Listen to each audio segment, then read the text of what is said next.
And I never. 6 o'clock. Welcome to the June 13th meeting of the governing body. I call this meeting to order. Please give your attention to Councilman Duncan, the invocation. Stand as you are able and remain standing at the pledge of allegiance. Thank you, Mayor. Good evening, everyone. Glad to see lots of people here. Bow your heads, please. Lord, as we face the issues in front of us, we often ask, how do we fix this? Tonight and moving forward, let us ask, how do we need to learn? What do we need to learn? How might we need to change? And to whom do we need to listen? Let us not forget that we are not only leaders, but also servants, and it is our responsibility to serve the common good of all. Grant us the wisdom and courage to know and do what is right and good and true. May we speak out when it is time to speak, listen patiently and receptively when it's time to listen, and may we be guided by the spirit of community, the spirit of justice, and the spirit of empathy. Amen. I pledge allegiance to the flag of the United States of America and to the republic for which it stands, one nation, under God, indivisible, with liberty and justice for all.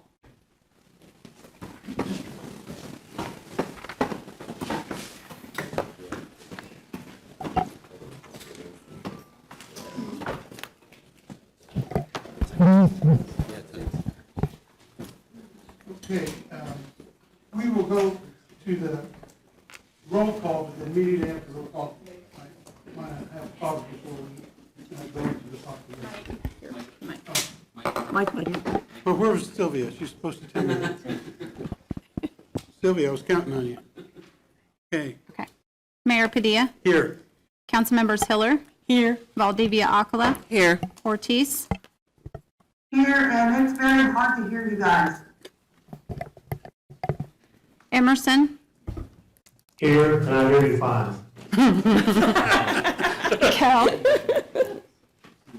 Kell. Here. Nager. Here. Dobler. Here. Duncan. Here. And Hofer. Here. We have 10 present. Okay, 10 present. I want to take a moment just before we get into the rest of the agenda to recognize and welcome the gentleman who is assisting us right now as our acting city manager, Mr. Richard Neinstedt. If you would stand, sir.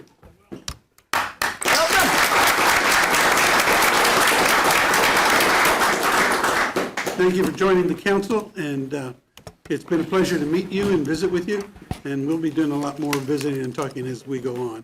I appreciate the warmness of the governing body. I can already tell you in the short time I've been here, you have a great community, but you know that. You have great citizens. You have a great staff who is professional and focused on working with you to move Topeka down the road. And I'm honored to be with the governing body in the capital city of this state. Now, to many people that might not mean anything, but I'm somewhat of a historian and student of government, and when presented with this opportunity, I thought, who wouldn't want to go serve in their capital city? So thank you for this opportunity. I hope that I meet your expectations, and I just appreciate being here. Thank you. Thank you, sir. Okay, we'll move on now to item 2 on the agenda. I have a proclamation to read this evening in recognition of National Immigrant Heritage Month. And because we are having some microphone issues, I have to come up there to do it. We have a couple people in the audience, too, that will receive these proclamations. I'll read those first, and then I'll ask you to come up, because ordinarily we have a microphone that we can work with, but not tonight. We have to use this. So, if I may, a proclamation by the mayor. Whereas generations of immigrants from every corner of the globe have built our country's economy and created the unique character of our nation.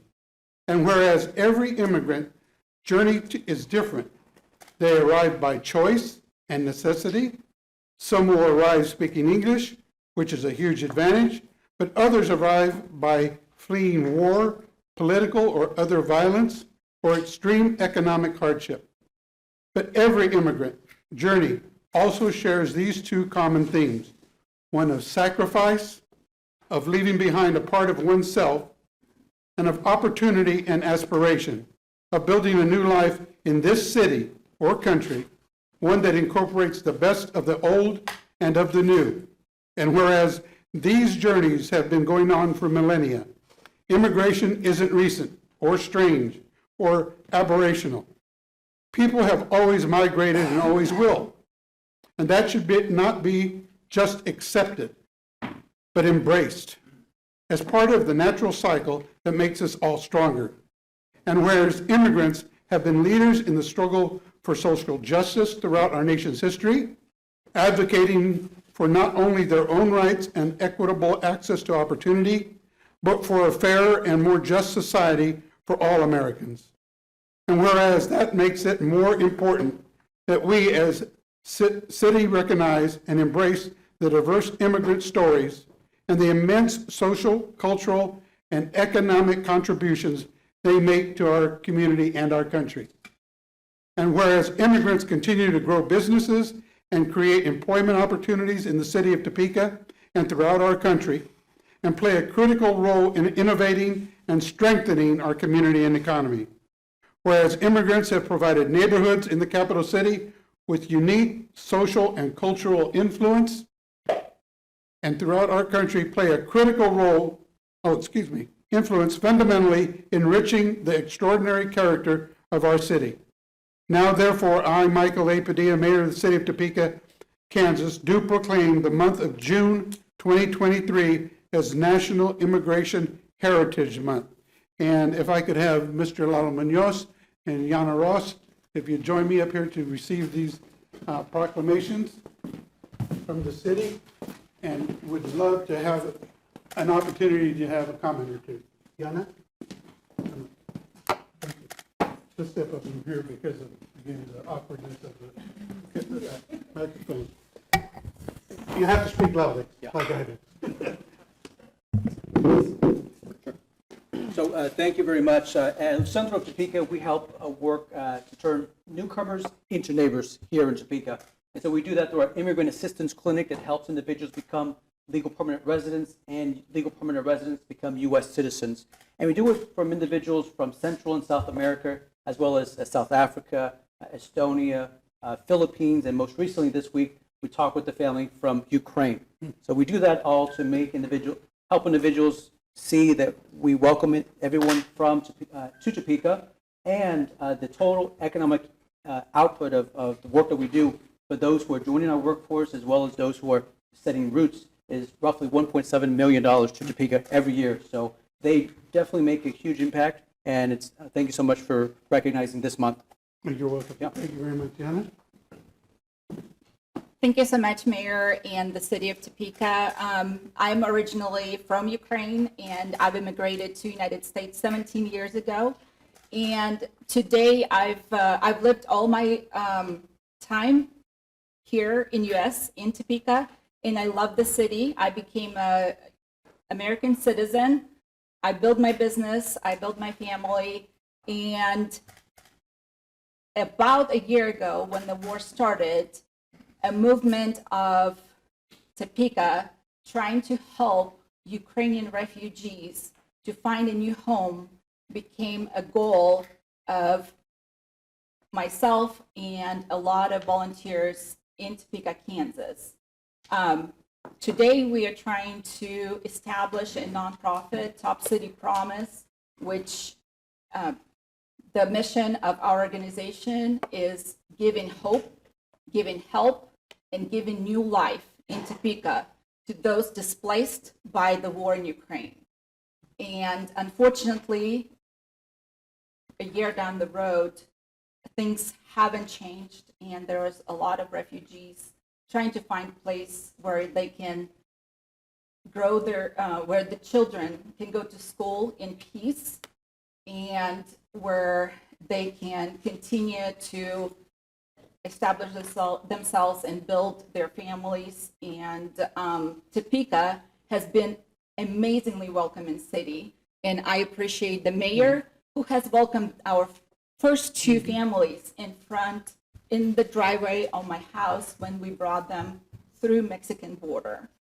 And the whole Topeka community for everything you do to support our mission, and for just for being welcoming city. Thank you so much, everyone.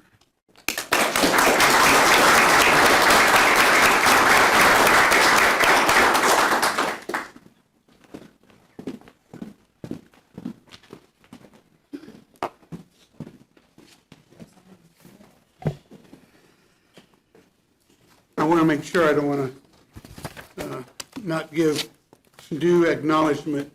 I believe Councilwoman Hiller was involved with a lot of that initial effort to welcome the refugees here tonight. Thank you for your efforts, Councilwoman. Now we'll move on to agenda item number 3, appointments. Madam Clerk. A is a board appointment recommending the appointment of Jade Ramsdale to the Topeka Housing Authority Advisory Board to fill an unexpired term expiring on June 13, 2027. B is a board appointment recommending the appointment of Denise Selby Koch to the Noto Business Improvement District Advisory Board to fill a term ending June 13, 2025. Okay, we've heard the board appointments read. Is there a motion? Motion to approve by Councilwoman Nager, second by Councilman Kell. And because we have Zoom participants, we will need to do a roll call vote. Correct. Okay, council members Hofer, Yes. Hiller. Yes. Valdivia Acala, Yes. Ortiz, Yes, Emerson, Yes. Kale, Yes. Nager, Yes. Dobler, Yes. and Duncan. Yes. We have 9 yes, motion carries. Okay, motion's been carried. And I note that Jade Ramsdale is in the audience. If you would please stand so we can acknowledge you and thank you for your service.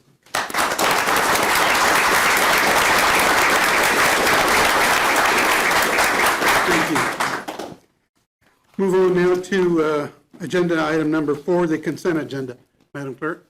A is an ordinance introduced by Acting City Manager Richard Neinstead, allowing and approving city expenditures for the period of April 1 to April 28, 2023, and enumerating said expenditures therein. B is a resolution introduced by Councilmember Karen Hiller, granting the pennant and exception to the provisions of City of Topeka Code Section 945-150 at SEEK concerning noise prohibitions. C is a resolution introduced by Councilmember Karen Hiller, approving a special event known as the Pennant's 5-year anniversary celebration. D is approval of a utilities contract between the City of Topeka and Bartlett & West Incorporated in an amount not to exceed $146,100 for engineering services. E are minutes of this special meeting of May 30, 2023, and there are no applications. Okay, we've heard the consent agenda. Is there a motion? Motion to approve by Councilman Kell, second by Councilwoman Nager. You'll call the roll, please. Mayor Padilla, Yes. Councilmembers Hiller, Yes. Valdivia Acala, Yes. Ortiz, yes, Emerson, Yes. Kale, Yes. Nager, Yes. Dobler, All abstain. Duncan, Yes. and Hofer. Yes. We have 9 yes with 1 abstention. The motion carries. Thank you. Motion being carried. We'll move on to agenda item number 5. And if the clerk would read, please. A is an ordinance introduced by Acting City Manager Richard Neinstead, amending the district map referred to and made a part of the zoning ordinances by Section 1850-050 of the Topeka Municipal Code by providing for certain changes in zoning on property located on the southeast corner of Southwest 29th Street and Southwest Villa West Drive from O&I 2 Office and Institutional District to M2 Multiple Family Dwelling District. Okay. First, I want to acknowledge our acting city manager, if you have comment on this before I ask Mr. Warner. Commissioners, I do not. I think that Mr. Warner is far more familiar with this than I am at this point. Okay, thank you, sir. Dan? Thank you, Mayor. Governing body. First up is a rezoning request by Sherwood Office Park, 2016 LLC. They're requesting a rezoning to get out of the O&I designation that's currently on the property to a multifamily designation. The property in question has remained vacant since it was rezoned in 1996 to office, so about 27 years now. One thing to note about where the property lies and the multifamily zoning on the property, you've got commercial development along the Wanamaker corridor to the east. As we transition towards that single-family neighborhood that's to the west, you've got another sort of quasi-high-density residential with the assisted living. This would be multifamily at this property. Then you've got office, and then you've got the single-family zoning. So we really have a pretty nice land use transition in place there. A couple key points that I want to bring up that were brought up at the Planning Commission. First off, the applicant requested M3 zoning, which is a multifamily district. The Planning Commission held a public hearing on that question, and heard from the people that were present at the meeting. And ultimately, the Planning Commission voted down the M3. They had a subsequent motion to recommend approval of M2. And after they essentially had another public hearing with the folks that were at the meeting, ultimately voted to recommend approval of M2 zoning. So the zoning in question is going from O&I to M2. Staff and the applicant are okay with the M2. It fits just as well. So kind of the main differences between the M2 and the M3 deal with the zoning or the density that's allowed within those two districts, and also the heights. So M2 is is more strict than M3. A traffic impact study was brought up by those at the meeting. Just will note here that we don't have a real project at this point. It's a zoning application, so when a project comes forward for a site plan, that will be the time when a decision about a traffic impact study is made. There was questions about the apartments, the people living in the apartments parking on the public street, which is Villa West. If that public street's not signed for no parking, it's perfectly okay to park on public streets just like it is everywhere in town. But having said that, we have off-street parking requirements, the city does. So for office, for multifamily, for commercial, for any type of development. So we will review parking, off-street parking at the site plan stage. And generally, our current code requires 2 spaces per unit, which again, they have to provide on their property. And with that, I'll stand for questions. There is ex parte admonition that I need to read, but I think that I can go ahead and let the council ask any questions of Mr. Warner that they may have. Looking online, anyone have any questions of Dan? Councilman Duggan. Let's talk about parking on that street, because it is not a very wide street.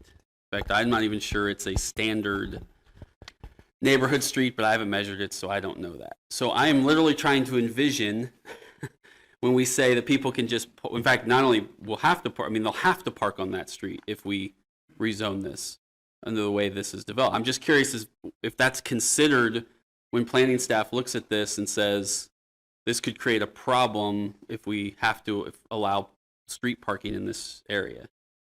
So Councilman Duncan, I'll reiterate that the city has off-street parking requirements. So just like the offices across the street have that parking lot in front of their building, they have to meet an off-street parking standard. Whatever gets developed for multifamily on this property will have to meet an off-street parking standard. So we're not counting the on-street parking as their required parking. We're counting what they're providing on the property. So garages, if they build these, 2-story and have garages, that counts for off-street parking. That's where they park. Maybe they have a parking lot off to the side of the residential units. That's where required parking is counted, on the property, not on the street. So I appreciate that. I guess sometimes I feel like we don't look into our crystal ball and help developers down the road. In other words, we change the zoning, they do all the work, spend all the money to development, and then they come right back here, and then the first thing we say is, there's a parking problem. When I feel like we could have, as a staff in the city, said, there might be a parking problem after you do all this work. And so I'm just going to tell you, I'm very concerned about that. This is in my district. I know that area well. I'm very concerned about how this is going to be presented. Something in the, I'm going to read it. I just had it. which I also found a little, in the report from planning, I guess the comment that really threw me off was, the property might be difficult to develop because of its irregular shape, narrow dimensions measuring east to west, and because of its steep slope. It is not clear to planning staff if the site is more suitable for residential development under the proposed zoning, although current market forces seem to be favorable to residential development. I gotta be honest, that's not a ringing endorsement of this should be rezoned to residential. And I'm not getting on you, Dan. You guys are doing your job. This is what our job is now, to say, hey, some of this, knowing the district and the area, so I do have concerns with that. And then my last concern is everything else around here is either assisted living home or office space. There's no other apartments or really residential along there. And so one thing I'm going to tell every developer, and I guess they haven't figured this out yet, at least in my district, I've had no conversations with them about this project. Maybe come talk to us sometimes. Tell us what you're trying to do. Explain it to us before we get to this point in the process. That's just my concern. I just have a very long-term concern about that road, especially Villa West Drive. For anyone who knows, Councilman Hiller knows this, fought for many years since I got elected to get some sort of flashing light at 29th and Villa West, because there are accidents there continually. And in fact, there are people getting hit to the point where we finally reassessed it and said, we need to put in some flashing lights down here. And this just adds to that. So that's my concern with this rezoning, is that it's not going to be feasible once we rezone it for these folks. And I'm back up here saying, I guess I'd like to give them a chance, but I'm trying to look down the road and maybe save us all. So there's my random thoughts of the moment as I've looked at this, and I'll just do my ex parte. Yes, I have heard from citizens in my district with concerns about this, but whether it sounds like it or not, I think I can be impartial. So thank you, Mayor. Further questions or for Dan? Comments? Okay, seeing none, I'm going to read the ex parte admonition. Prior to proceeding with the vote, each member of the governing body who has engaged in ex parte communication with any individual, either in favor of or against the matter being considered, must state that that communication occurred and indicate that even in light of having engaged in the communication, they were able to fairly, objectively, and impartially consider the measure based only upon the evidence provided on the record. The record includes the Planning Commission minutes, the staff report and its attachments, the public comments made during the Planning Commission hearing, and similar relevant information related to the matter. So Councilman Duncan has revealed that ex parte communication. Are there other ex parte communications that need to be brought to our attention? Being none? Okay. Now, prior to our vote, we have options for this issue. The voting options are: number one, to approve the Planning Commission's recommendation; number two, reject or amend the Planning Commission's recommendation; and remand back to the Planning Commission if that is the wish of the body. There are specific vote requirements for each of those. For the first, to accept, there are 6 votes that are necessary. To reject it, 7 votes are necessary. And to remand back to the Planning Commission, 6 votes are required by the governing body. So is there a motion? Is there an question? Sorry, Mayor. Councilman. Is there an option 4? What happened, and I guess maybe this goes to Dan. I mean, I know they want to start moving forward, but can we move this to push this off until our first meeting in July? I mean, is that an option? I don't know. Move it. I can't remember what that date is. Is there July 11th. Or do we need to decide this now? I mean, I'm trying to listen to what I'm hearing in the district, but also would like some opportunity to go, see what the plans are for this thing, if they have them, to deal with the parking issue before we, but I don't know if that's an option, or allowable, or legal, or whatever. I'm trying to look up the rules, so if you know it, Dan, off the top of your head, go. I don't know it right offhand. I also don't know if what the applicant would feel about that. But I don't either, but maybe until tonight they didn't realize there was a problem. Well, it's not Number 4 isn't one on the list. of I actions. understand, so I just wanted to ask, and if we need to take one of these actions, then we will, but. Councilwoman Hiller. Well, while she's looking, as I did the other day, I think we all have to remember that our role is to respect that work of the Planning Commission staff and the commission. And if there's been a lot of debate, but they've worked it through, and they're looking at what our construction standards are, it sounds clear from what Dan said that there would be a requirement of 2 spaces per unit. In multifamily, not everybody has 2 vehicles, and the management takes care of assigning parking spaces, and if somebody's got extras, figuring out whether or not there's room in a parking lot, and I'm sure the developers are aware of the topography of the lot and have either know they're going to have to figure out how to deal with it or can, but it's really not our role to do that. So I'm comfortable supporting this evening with the Planning Commission's staff and recommendation. Madam City Attorney. I have confirmed that you can delay to a date certain, so if you would like to delay to another date, you are allowed to do that.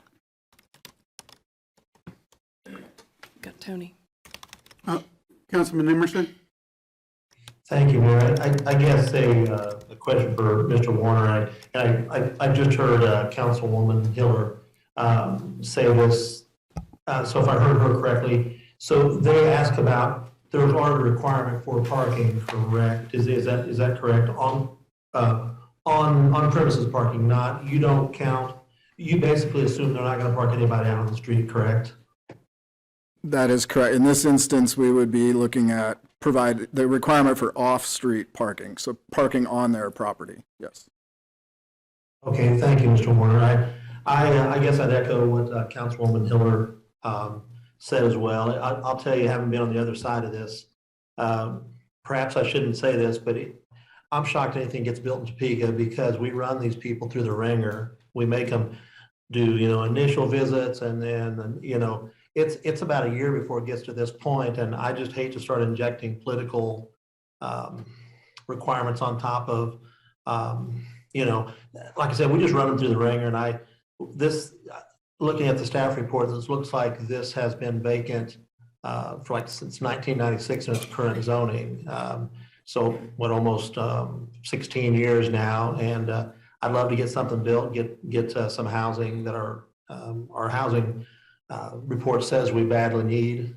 At the same time, get some more tax revenue coming. So I would support moving forward this tonight. Thank you, sir. Councilman Kell. I guess this comment's more for future projects, but I see on this map right here, we have Villa West and 30th, and there's about a 50-foot maybe disconnect to those 2 roads. And it seems like we're building a lot of these projects anymore with dead-end roads. And then people are talking about in congested areas. Well, when we're adding a dead-end road, I think you're adding to the congestion and not giving people options on which way they'd like to go to maybe alleviate some of that congestion.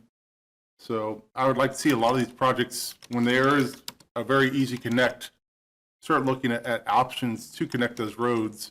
And my main concern is also just the emergency services, trying to get to and from areas. It can be difficult, especially once you start adding construction and other things into that mix. If they have alternate avenues to get to certain areas, it makes it a lot easier for them to do their jobs. So I think I'd just like to see a lot more of those connections made in the roadways. Councilman Valdivia-Acala. Thank you, Mayor. We have any number of commissions and boards, and they have fine people attached to them. However, I'm not just going to, especially when there are concerns that I may have as a council person, and knowing that you have to have a sense of, being impartial in these situations, but understanding where your concerns come up as a district person with living in a particular district, and also understanding that critical analysis is something that we just don't throw out the window and take any recommendation blindly. I'm not saying people are doing that on council, but what I'm saying is if I did not question certain things, to me, that would be taking things blindly.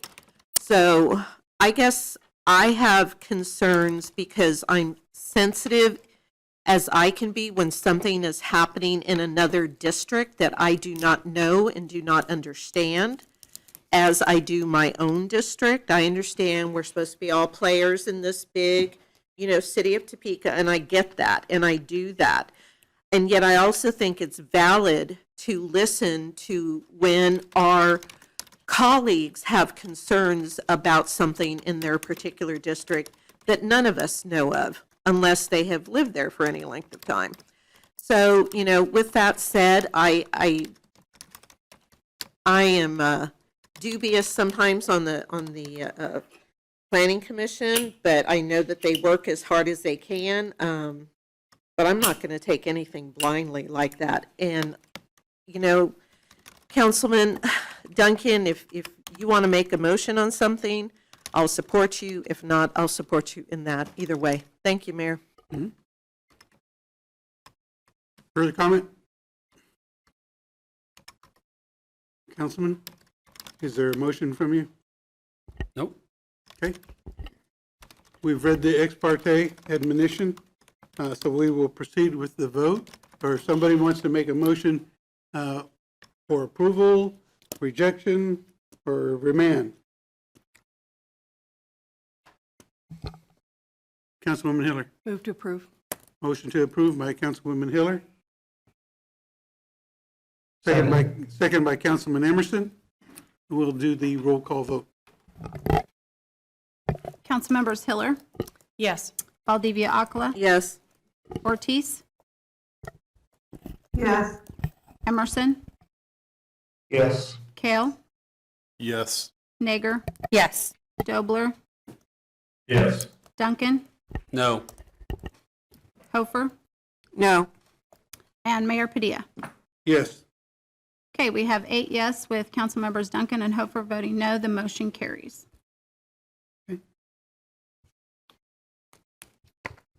We'll move on now to action item 5B.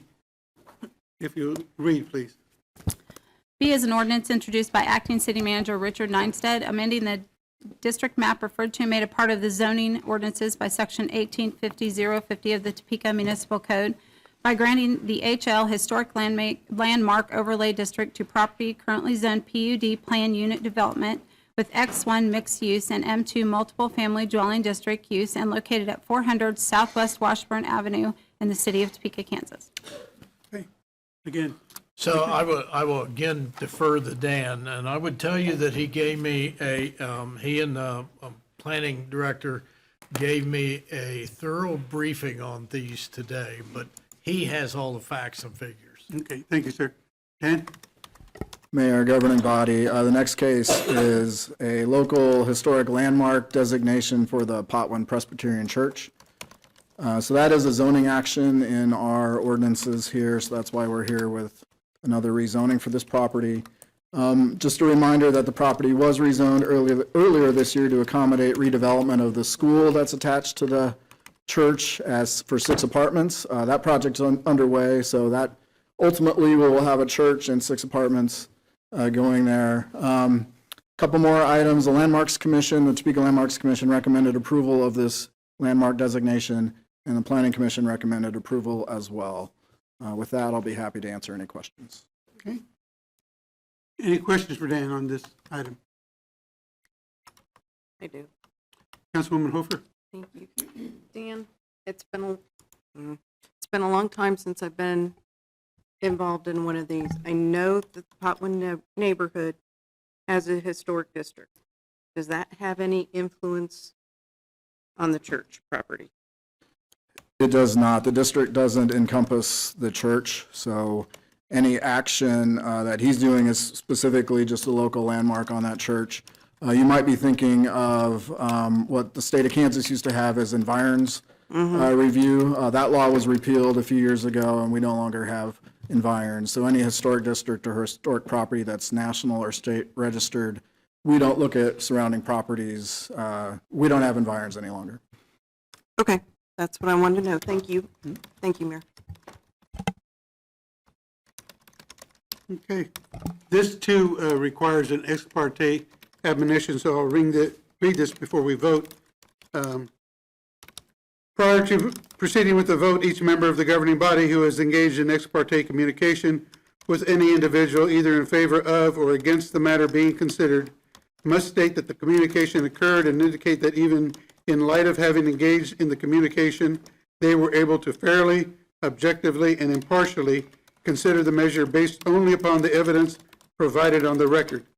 The record includes the Planning Commission minutes, the staff report and its attachments, the public comments made during the Planning Commission hearing, and similar relevant information related to the matter. So I ask the governing body, is there any ex parte communication to reveal? Okay, seeing none, is there a motion? Motion to approve by Councilman Hofer, second by Councilman Kell. If you will call the roll, please. Councilmembers Valdivia Akla, Yes. Ortiz, Yes.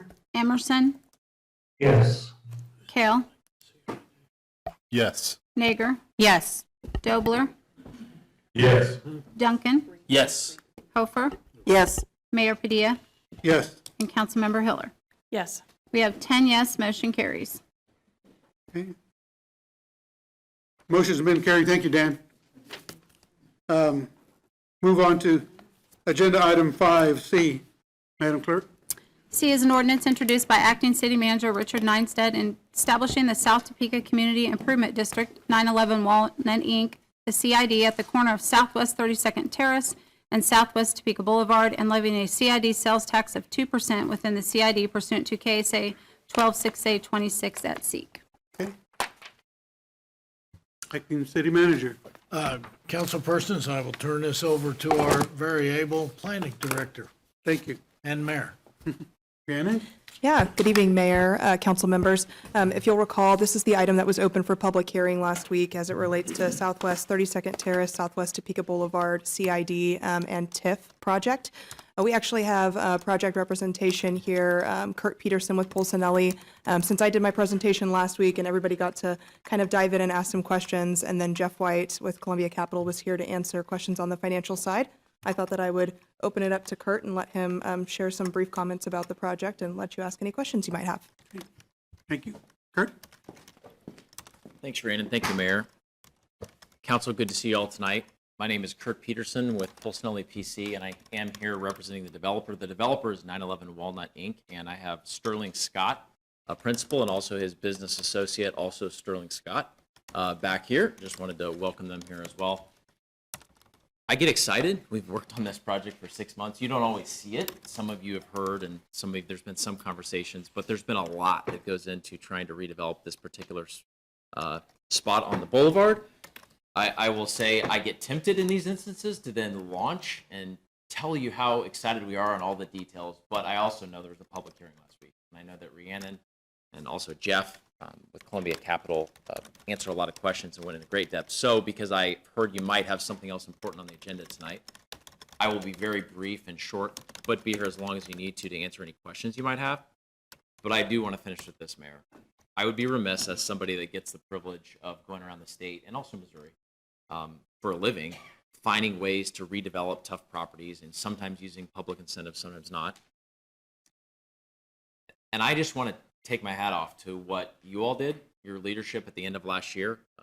Also people like Curtis Sneeden with the chamber and other leaders that you work with, partners that you work with, to do something like get out front and create the South Topeka TIF on the boulevard here. I will tell you, again, in my daily life, as I see different cities and what they do, that's leadership.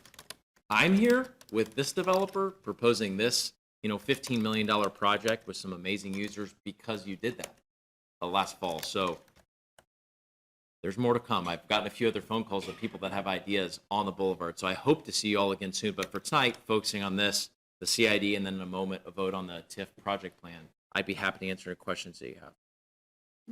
Questions for Kurt? Well, you get off easy, but thank you for your comments, sir. I appreciate it. Just Thank a you. second. Sure. Councilman Duncan. I don't know if it's a question, although he may have a thought on an amendment that I have. So whether he wants to be ready to come back up here when we discuss it, or if you want me to present that now and he can tell us what his initial thoughts are on it. I'm okay either way, Mayor. I'll leave it up to you. Just go ahead and do it now so Okay. he's available. So last week, obviously, my concern with any CID, not just yours, is the 2% additional fee that people have to pay. The conversation that came out of that for us was less about the fee to some degree and more about the transparency of said fee. Councilman Emerson had indicated when he's in other states, he sees some of these developments with signage. So I did some research and I looked up in these other states what that signage entails. And so my proposed amendment would be this. 911 Walnut Inc. shall ensure that signage is placed at all checkout registers or at each public entrance to businesses within this CID for the duration of the CID as set forth in KSA, blah, blah, blah.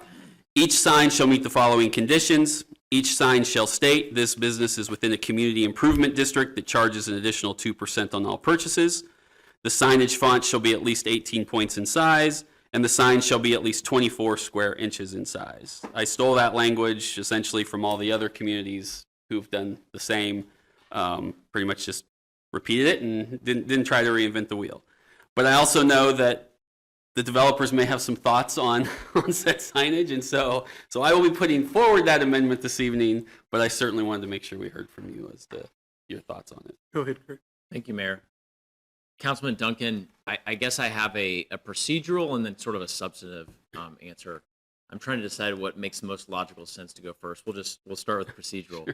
So first, as you said, and many at the dais know, that is a concept that's out there. So I endorse the thought as an intellectually pure, good policy debate. Some people think one way, some people think the other. So on the procedural side, we have, and can't go into great detail, but we are at the finish line with 2 users, and I respect them greatly that they do negotiate heavily in terms of all the terms that we have, everything about their establishments, and that's good because they look great, they operate great, and their attention to detail.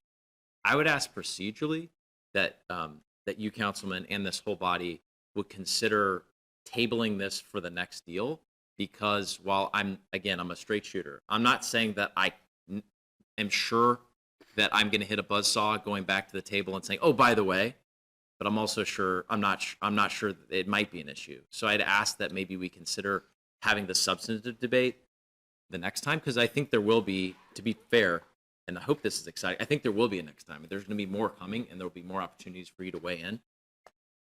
And then I'll just peek into the substantive, because I just said, can we talk about it next time? But just to get the juices flowing, and I'd be happy to talk about it even outside the council chambers, right, to think through this. But on the substantive side, because you presented the yes in favor of signage, I'll present a very, very short oppositional view. There are, I think I just went and looked the other day, I think Kansas now, I think we have over 200 community improvement districts. I'm not off by too much order of magnitude. There's a lot. And most times I've seen them done, they're done for the reason the legislature put them in place, to make things happen that otherwise wouldn't. And there are some locations which do post the additional sales tax rate. I have yet to encounter somebody firsthand that told me that they were bent out of shape because they didn't know about it. And here's why. And again, but you heard me at the start, there's good minds on both sides, but really quickly. And the reason is that we know that every receipt we get when we buy something, sit down to eat, what have you, does have the sales tax rate and the ultimate sales tax. It doesn't necessarily break out that there's an additional sales tax.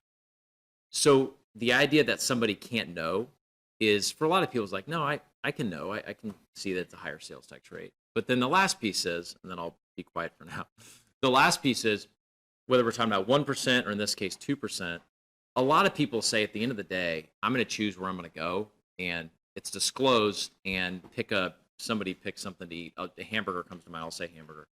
Pick a really nice hamburger that's $10. With a 2% sales tax, I'm paying an additional 20 cents. And for most people, but not all, because it's America and everybody can have their own view, that just isn't going to drive their decision to go eat at one place versus another. So I look forward to, maybe we get a chance to talk about this more another time, and I look forward to that opportunity. But kind of concluding on the procedural side, I'd ask that, just given the circumstances, if we could defer that, that would be wonderful. Thank you. Councilman Kell. I would almost want, if we're going to do that, make that city law, so we're not just picking and choosing, or whoever's the governing body at the time. picks and chooses which businesses that might fall under. And then my only concern with that also is we already have a couple that are fall under that aren't going to have to follow that rule. So I feel like we're going to start handcuffing business before it's even business, and we're putting a possible negative light on something that's there to promote the growth rather than steer people away from it. Because there's just like another council person said the other day, they make the conscious choice to go across the street on Wanamaker to a different store because the other store has the additional tax. So I don't think it's a good idea to put the signage up and start handcuffing a brand new entity when people see that and like, well, I'm not going to come here. I'm just going to go back across town, especially in a part of town that we need desperately to be building up. Deputy Mayor Dobler? Thank you, Mayor. I would agree with Councilman Kell. I certainly understand Councilman Duncan's reasoning. I think it's in some circumstances appropriate, but to me, it's just a question of fairness at this point. I think the barn door's been open for several years. We have CIDs in several other places in town. I don't think we can retroactively go back and force those businesses to disclose that there's an additional sales tax. So it doesn't really seem fair to pick this as the starting point. And I said it a little facetiously last week, but are we going to ask businesses to disclose that if they're in the city of Topeka, they're paying an extra 0.5 cent sales tax to support city streets, extra 1% to support police and fire? I mean, where does it all end? Because we have additional sales tax depending on where you go. So I will be in opposition to this motion. Thank you. Okay. Councilwoman Valdivia Acala?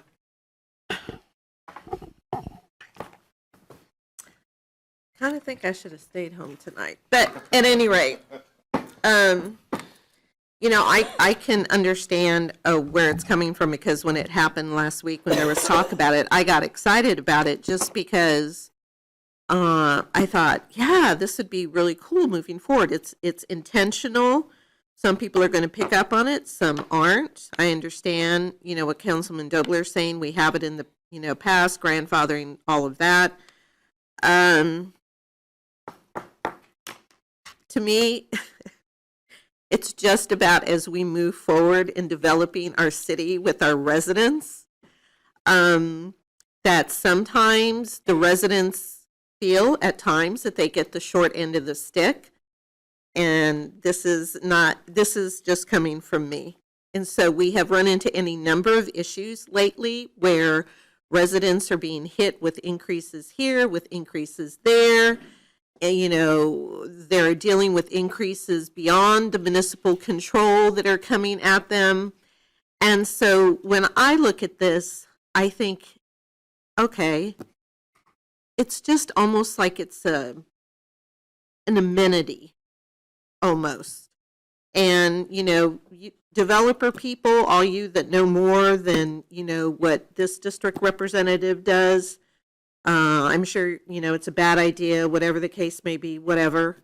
We know that development needs to happen in Topeka. It's a good idea for it to be happening. This development, this CID is a good thing for this area, I believe.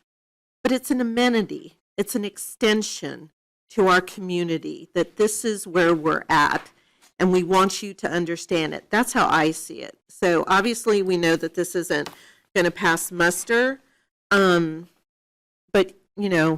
everybody's being hit every which way with all kinds of increases. And sometimes it would just be nice to know ahead of time. Thank you.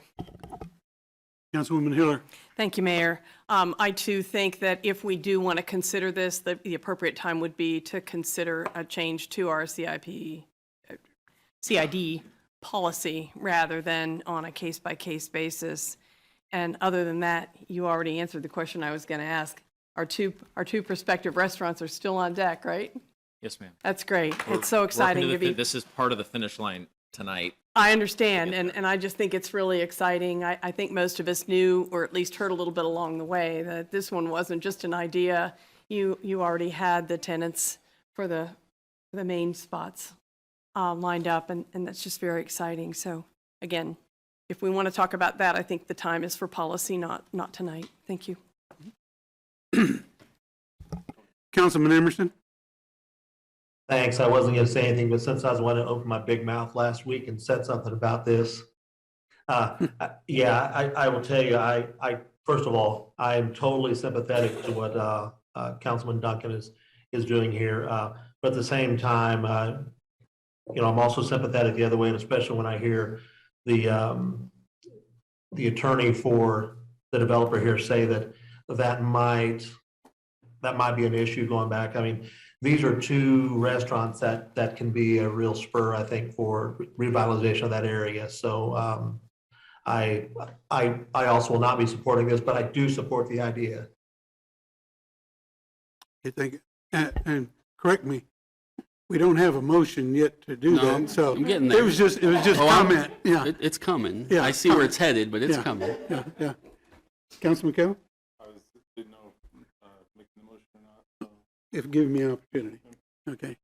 Now, I appreciate the back and forth on this, but having been closely associated with the effort to bring back the boulevard, I am excited about having these opportunities come to us because of the efforts of private citizens and city staff and others who are giving us these locations and asking us to help improve the city by improving the way we deal with and work with developers. That was something I heard all along as sitting on the council in District 5, this district that would benefit from the initial building. And that was to make us more friendly, to make us more inviting, so that we can spur that development. And so I think this is the result of it. And I would be very much concerned if we ask for and then we get it and then say, now what? I think it's up to us to ask for us to be that city that invites outside development and development from people that we know as well, and continue to work with them as much as we can in any way we can, being thoughtful and considerate of the constituents as a whole. But this kind of activity is what the city needs to see, and not just this location, but around the city. So I would be very hesitant to support any kind of I guess, a restriction that would, for me, say, you don't come here because of this. And I and myself, when my wife and I go out and go to those locations we pick them because we know that's what we want, and we're willing to pay for it. And that's what everybody's decision is in any purchase. So I would be not supportive of an amendment suggested by Councilman Duncan and support approving the CID. Thank you. Any motion? A couple comments in the motion. Okay. So just a couple quick things. For me, I think the biggest difference between this on your sales receipt and everything else is those are paying for city services. This isn't. This is not a city service tax. It is a tax that's going to be $3 million plus into the developer's pocket to help pay for this development. And that's fine. But I think that's an important distinction. I think that we have all gotten complaints. I wasn't even here when the Academy Sports in that area CID was passed. And I still get people who say to me, why was I charged an extra 1%? I don't understand it. And I would argue that these businesses would be actually to their benefit. People aren't going to get upset that they paid the 2%. They get upset because they don't know why they paid the 2%, and it came to them unexpectedly. And I think these businesses themselves do themselves better in their own business practice to make this known to those customers, and they appreciate that more than just hoping they don't notice it on the receipt. And I know that's not the intent, but I think we've learned that in this city with those other CIDs. So I would just throw that out to the businesses. And so I clearly see where this is headed, but I'm going to go ahead and make the motion anyway to move my amendment. But I understand where we're going, but I'm going to go ahead and move it, Mayor. Okay, we have a motion. Second. We have a second by Councilwoman Valdivia Alcala. If you want to repeat the motion, or Madam Clerk, repeat the motion. Oh, Okay. I can. You're going to have to do it, okay. Do I need to read the whole thing? It's for signage not to exceed 24 square inches, not to be more than 18 inches in font size that would go at the doors or at the register, indicating that there is a CID assessment at that location for the duration of the CID. There's the short version. Okay, if you call the roll, please. All right, council members Ortiz,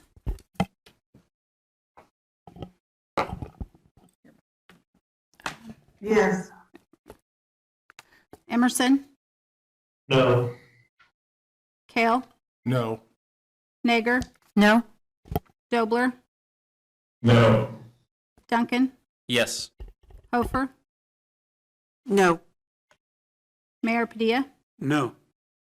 council members Hiller, No. and Valdivia Akala. Yes. All right, we have 7 yes, the motion carries. 7 no. Sorry, 7 no. Let me repeat that, sorry. We have Ortiz, thanks, Ortiz, Duncan, and Valdivia Akala voting yes. Okay, so that motion did not carry. Just Right, one fails. comment. Yes, sir. What I did hear tonight at least was, moving forward, we would like to make this part of our CID policy. So I hope that's true. I hope that that was genuine from my colleagues, and let's make a note of that for the next one that comes down the line. So thank you, Mayor. So we revert to the original ordinance, and is there a motion? No. Move to approve, Mr. Mayor. Move to approve by Councilman Kell, second by Councilman Nager. If we will call the vote. All right, we have council members Emerson, Yes. Kale, Yes. Nager, Yes. Dobler, Yes. Duncan, No. Hofer, Yes. Mayor Padilla, Yes. council members Hiller, Yes. Valdivia Akala,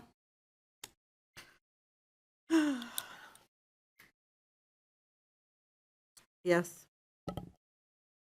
and Ortiz. And yes. We have 9 yes, Councilmember Duncan voting no. Motion carries. Thank you very much. We'll move on now, since the motion has passed for that CID. We will move on to action item 5D. D is an ordinance introduced by Acting City Manager Richard Neinstead adopting a redevelopment project plan for the South Topeka TIF District pursuant to KSA 121770 at SEEK as amended. Councilpersons, if I call you commissioners, I apologize. I'm still working through that former life, so. Mayor and councilperson, I would just say this on your previous discussion. That is not an unusual discussion that you had. I've sat through a number of CID discussions, and everything you discussed was not new. It is everything that previous governing bodies I have served for have grappled with and dealt with. So good job, good job. Thank you. I would turn this over to Freddie or Adam. And they Or can. Rhiannon. This one's Rhiannon again. This is Oh, Rhiannon. sorry. All right, hey. All right, it's yours again. Rhiannon? Well, in the spirit of turning it over, I would just open this up that this is the TIF portion of the project for the same district and would open up that Kurt's available for questions should you have any on this piece of the project. Okay. Any questions on this item? 5D? Seeing none, is there a motion? Motion to approve by Councilman Kell, second by Councilwoman Nager. Oh, Deputy Mayor came in late, gotcha. Okay, if you'll call the roll, please. Third, fourth. Councilmember Kell, Yes. Nager, Yes. Dobler, Yes. Duncan, Yes. Hofer, Yes. Mayor Padilla, Yes. Councilmembers Hiller, Yes. Valdivia Akala, Yes. Ortiz, Yes. and Emerson. Yes. We have 10 yes, motion carries. Okay. Motion's carried. We'll move to action item 5E. Madam Clerk. E is a resolution introduced by Acting City Manager Richard Neinstead authorizing and adopting the 2024 to 2033 CIP and the 2024 to 2026 CIB and approving project budgets. Thank you, Mayor and councilpersons. This is now when you will hear from Freddie and Adam, all right? Thank you, sir. Freddie. Well, thank you, City Manager, Mr. Mayor, council members. I would like to take this opportunity to thank the finance team staff for working on the CAP, as well as Director Copley and his team, Director Davis and her team, and the rest of the city leadership that worked pretty hard for the past 2.5 months on this plan. I will pass it now to the budget director to discuss the few changes that we made, the last slide that we added to the packet. And from that, I will look forward for some discussions about the CIP and hopefully pass it. Thank you. Adam? Thank you, Freddie. Good evening, Mr. Mayor, governing body. I just wanted to point out the changes that are in your packet. So the main ones are things that we have gone through during the presentation. So you'll see a couple of those sidewalk projects, the inclusion of the other part of the Polk Quincy Viaduct. The rest of the changes are just, again, just some minor tweaks to a couple of things, correcting different things of making sure that previous CIP funding is correct. So nothing that we really haven't been discussing while we've been up here for presentations. So with that, I'll leave it for any questions or other thoughts on the CIP. Councilman Kell and Councilwoman Valdivia Alcala. I was just wondering, I know that part of the stretch of the road that we just voted on is part of some of the improvements that are happening. Is there plans to push some of that back maybe a little bit to the latest part to allow the construction to happen where we're not fixing something and then having possible heavy equipment and other things that might roll over it and damage it? I guys know I brought this issue up before when we were talking about another development area. The Topeka Boulevard 21st to 29th is basically mill and overlay with full depth reconstruction, where with full depth patching where necessary. So given that, I don't think that it's going to have the impact that it would if we did like a 12th Street project where we had everything ripped up and we were replacing all of the infrastructure. We're truly looking at the extent that we can, mill and overlay with full depth patching where we need to, as well as the addition of some curb and gutter. All right, thank you. My big thing is I don't want us to work on projects and turn around and have them, possibly destroyed. If we just would have waited like 2 months and done it, then we wouldn't have that issue. So thank you for the information there. Councilwoman? Thank you, Mayor. A couple of things. One, I just want to say thank you to Freddie and Adam. Just like you guys, when we sat in that meeting and I was kind of all over the place and you guys were so patient and understood, the intensity that I brought when I was trying to understand. And I just really, really appreciate that. Because it was real. I mean, I saw some smiles. You guys probably were like, oh man, what's happening here? But I just really appreciate how much time that you took and me understanding that at any time I could go and talk with you guys about this, that it wasn't something that was some far off distant thing that I wasn't going to be able to connect. You guys were always there. So I really do appreciate that. The other thing that I wanted to say is I know that part of this was the city manager and I think probably Director Copley. The district is very grateful for the $800,000 for the Lyman Road and Vale to Tyler being put back in. Initially, I was very alarmed because it was taken out after talking and understanding that the price had actually increased, giving the district side of it, which is that we have children walking on the side streets rather than sidewalks. And that this has been a place where there have been deaths. You see the crosses there in the sides of the streets. So it is so appreciative to know that that was acknowledged and that that was put in. And I'm grateful that city manager did that well and heard that. There's some other things as we go along in this discussion that I'm going to, probably comment on, but those two things ring out as the most important. So thank you, Mayor. Further questions or comments? Councilwoman Hiller. When the time is right, I brought up some issues last time, and I do have a couple of amendments to share. If now is the right time to do that, I can, or if there's more discussion first, that's fine too. Let's see if there's more discussion.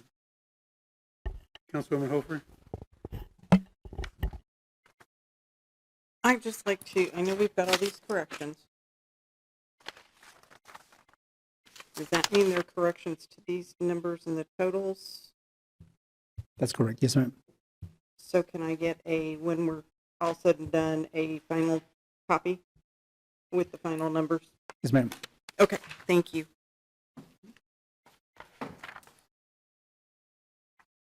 Seeing none online. Councilwoman Ortiz, I don't see you. You have any questions? There you are. Okay. All right. Councilman Duncan. Well, I guess it's a question, although it could turn into some sort of amendment. So if Councilwoman Hiller wants to do hers first, then we can come back to me, or I can put it out there and we can. So I guess I want to address two of the projects as we've heard from the public and heard from council members up here. The first is the Huntoon Street project, which I know I won't shut up about. But I'm very aware of the concerns expressed by Director Copley, by other council members here, that we don't want to stop that project, the design part of that project, so that staff can talk to the residents, do the design portion, move forward with the various alternative plans. I guess, as I was told in the words of Karen Hiller, I'd like a proviso maybe? That at least guarantees us something in here that it will come back to us once that part is done, so that we don't stop that process. But before a shovel's put into the ground, and I know we have the CIP every year and can review it every year, but we don't really know what the full timetable is because the planning hasn't been done. So some proviso that says it's going to come back to us after all that work has been done, and then we get to take a look at it before the actual work is done.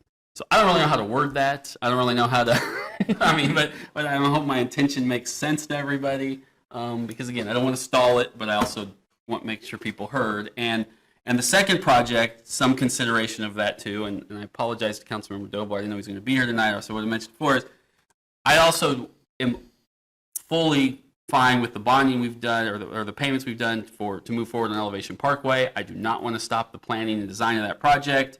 But sort of the same thing. Before dirt hits it, and I don't even think that's on pace till 25, but I want the budget to still reflect it in the CIP so that staff can plan for it, but again, have it come back to us. So those were just the two projects that there's a way to put that in there, great. And if not on both of them, or at least one of them, I think that would ease a lot of people's concerns about making sure the public has input and time. So putting that out there and hoping that makes sense. And I don't know if anyone has any thoughts on that.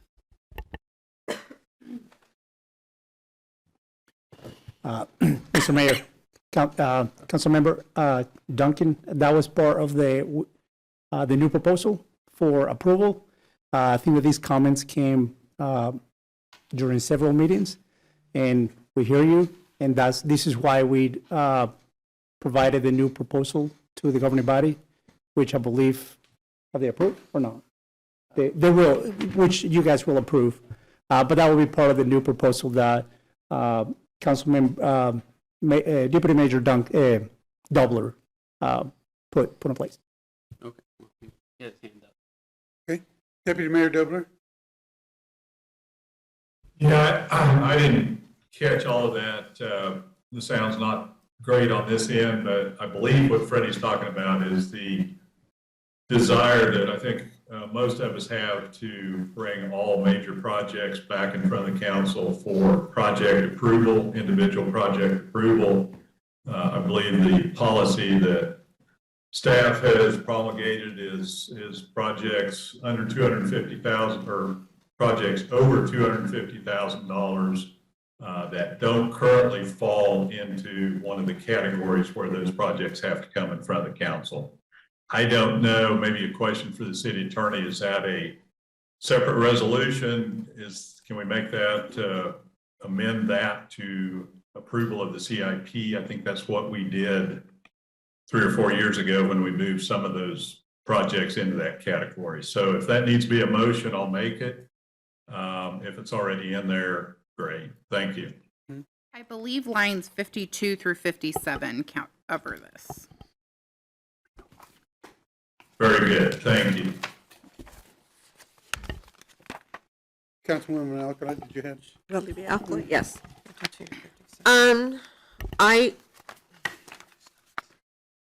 I've received a wealth of calls, concerns at NIA meetings. Also, we've received a number of emails about people being alarmed at the amount for Elevation Parkway. And so I want to know what needs to be done or what kind of motion, city attorney, I need to move forth with to see if that can be voted on separately, the Elevation Parkway. Is that possible? You would make a motion to remove whatever lines you want to be voted on separately. And I think, is that 50? I think that was 56. No, wait. I have it here. Bear with me. Would that be line 53? Or would that be I think so. project number 813006? That's all. I think it's line 53. Is that what Yeah, I think we the project currently number is have? different than what you said. Yes. It should be 53. Is that project number 813006? Well, Elevation Parkway Phase 1 and Phase 2. I would like to make a motion to move out of that out and vote it on separately. I think you just need to have it taken out. Taken out? It's just an amendment. I guess for clarification, if you vote to remove it, then it's not part of the CIP. You could make a, which. I support everything except that. Then I think the motion you would want is to remove it from the CIP. And if somebody else wanted to make a motion to put it back in because they wanted it, they could do that. But you would be considering it separately if you're making a motion. Yes, to be voted on separately. That's what I'm asking, for it to be voted on separately. I'm not, if other folks, I mean, I understand there's a lot of juice for it, but I'm saying for it to be voted on separately.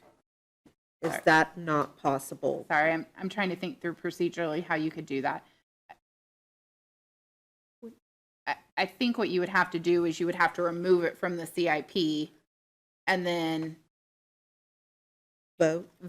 I mean, you're voting to remove it, and then if somebody wants to add it back in, they're voting to add it back in, but it's being considered separately, so you would have a record of how you voted on it by your voting to remove it or not to add it.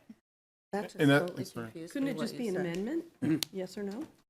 Well, yes, her amendment would be to remove it. And then the second part, wouldn't that be just to add it back to the agenda? Yes, well, I mean, yes, because once it's out, it's out. So if somebody else wants it back in or wants to vote on it separately, they're going to have to move it by itself. I'm sorry, I'm trying to think of a better way to say that.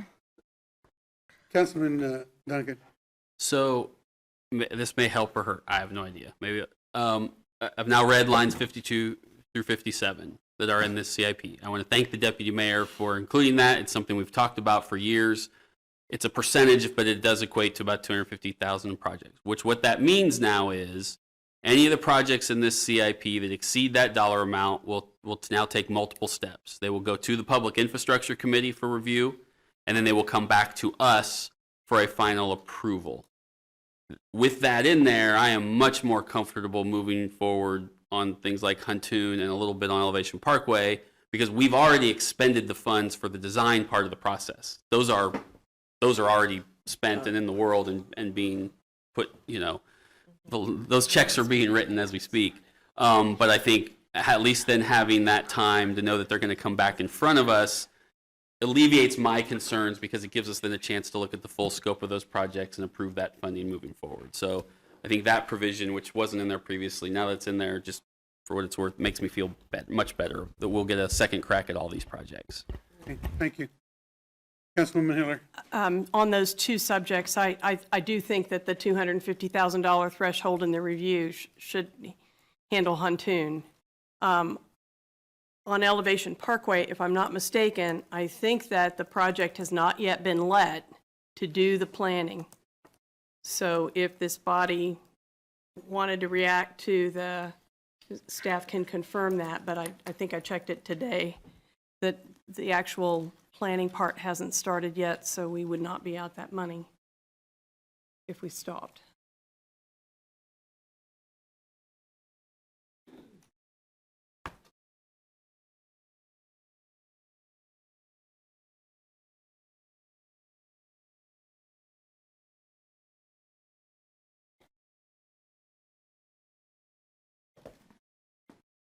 Instead of expecting Freddie to remember everything I just told him, he thought it would just be easier for me to walk up to the microphone. We have received a draft scope and fee for the consulting work for the first phase of Elevation Parkway, which is the study. I need to brief the city manager on that, also because that's in excess of $50,000. Council rule clearly decrees that that contract would have to come in front of the governing body for its approval before it could be executed. Thank you. So with that explanation, and thank you, it seems like there are safeguards in place to accomplish what we're talking about, so that we have that opportunity to see it again, and probably again, before any final decision has been made. Yes, sir. Okay. Councilwoman Bolivia. So is that assuaging my fear then? I don't know. I mean, I don't understand. I'm trying to get to I don't want to make things more difficult. If it's something that is going to come back to us because of this $250,000, I am just, my bottom line is I'm not in support of this, but I am in support of everything else that is in the CIP. So, for all the elders that are on here, political elders that are on here, I mean, throw me a lifeline here. Councilman Kell, but I think city attorney indicates. I think if you wanted to not support Elevation Parkway, you could make a motion to remove it. That would be the vote that you would want to make. Okay, thank you for that. But if it does not pass, then it stays in there, and I would vote no for the whole shebang. Yep. Yes. Or not. That doesn't make sense to me. Okay, but let's reel that back a little bit. Voting for it, we know that all of this is going to come forward. The contract, right? Is that what Director Copley said? The contract and the rest, the phase 1 and phase 2, because those are well over $250,000. Yes, ma'am. Okay, so I'm going to just vote on the whole CIP thing. I hope I don't find out somewhere that we could have done something that I don't know about, but I'm good. Thank you. Councilman Kell, and then Councilman Duncan, did you have your hand up? No, actually. Okay, Councilman Kell. Okay, to kind of bounce off what the councilwoman was saying, if we approve this, are there steps that are going to be taken that might be spending money prior to it coming back to us for approval? No. Okay, I just want to make sure of that, guys. Like, if we're possibly going to vote this down, let's not even spend a dime. So that's where I was wanting to make sure, because I was in essence in the same boat as this councilwoman on my receiving a lot of emails and phone calls in opposition to this. So, like everyone's saying, maybe when it comes back around the first, second, third time down the line, we can address those then. So we're back to the original item on our agenda, a motion for the CIP-CID. No one's made a motion yet? Do you want the amendments beforehand or after? Oh, that's right, you had some. I do. Let's go through the amendments process.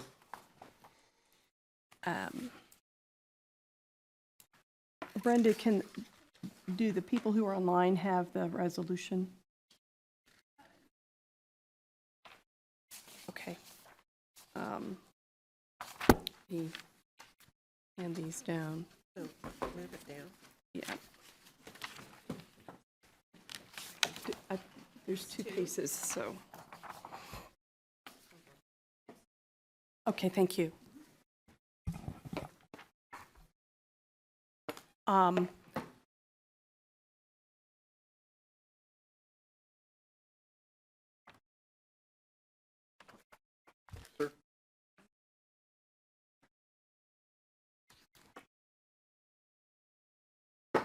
If I didn't count right, let me know. I've got a couple more. Which one? Okay, I've got one. Thank you.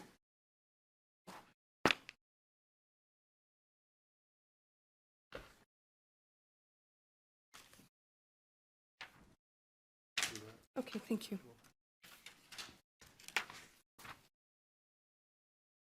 I need to hand these down to Freddie. I might not have made enough.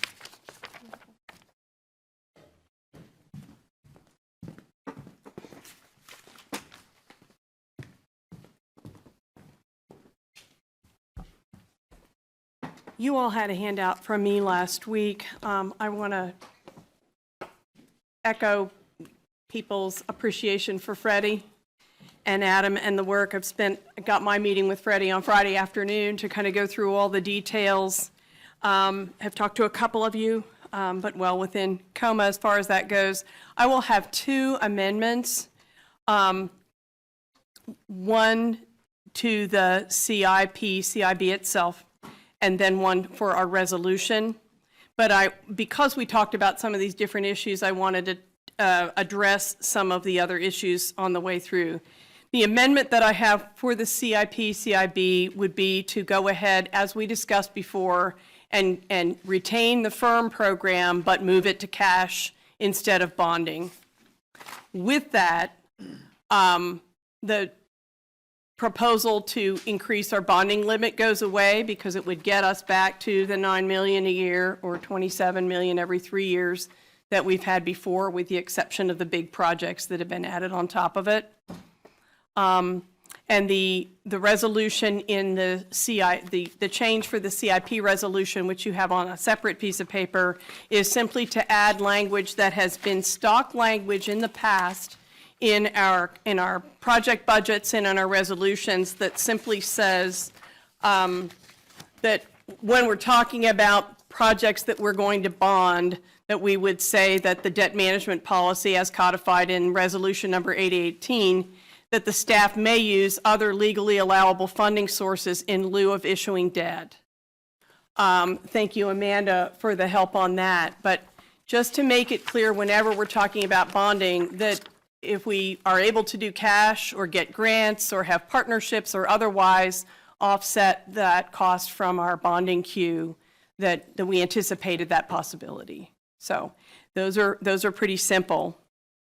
Other things that we talked about last week were, my recommendation was to move at least $7 million out of, $5 million out of the bonding queue and $2 million out of the half-cent sales tax queue, the prevention and maintenance money, so that we took the opportunity while we have it to get those maintenance expenses and annual expenses back into the operating budget, therefore leaving the bonding budget for major projects, which is what it's intended for, and leaving the half-cent sales tax for the rebuilding streets, not doing preventive maintenance.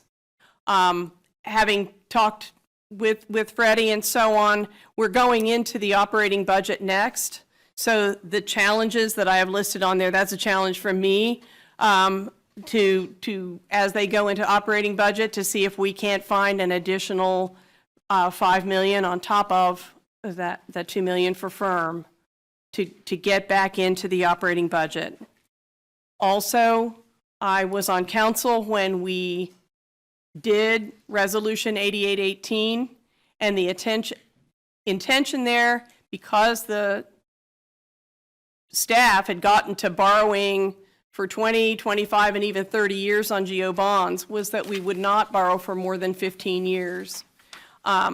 Staff is doing 20 right now. Interest rates are going up. And so the challenge for me, anyway, based on what I understood from the past, was to keep, unless it's like a building or something like that, where you'd usually do a 30-year mortgage, is to keep that cap at 15 years or less, and where it's something like a fire truck that is only given an effective life of 10 years, we should never be borrowing for more than the life of the item.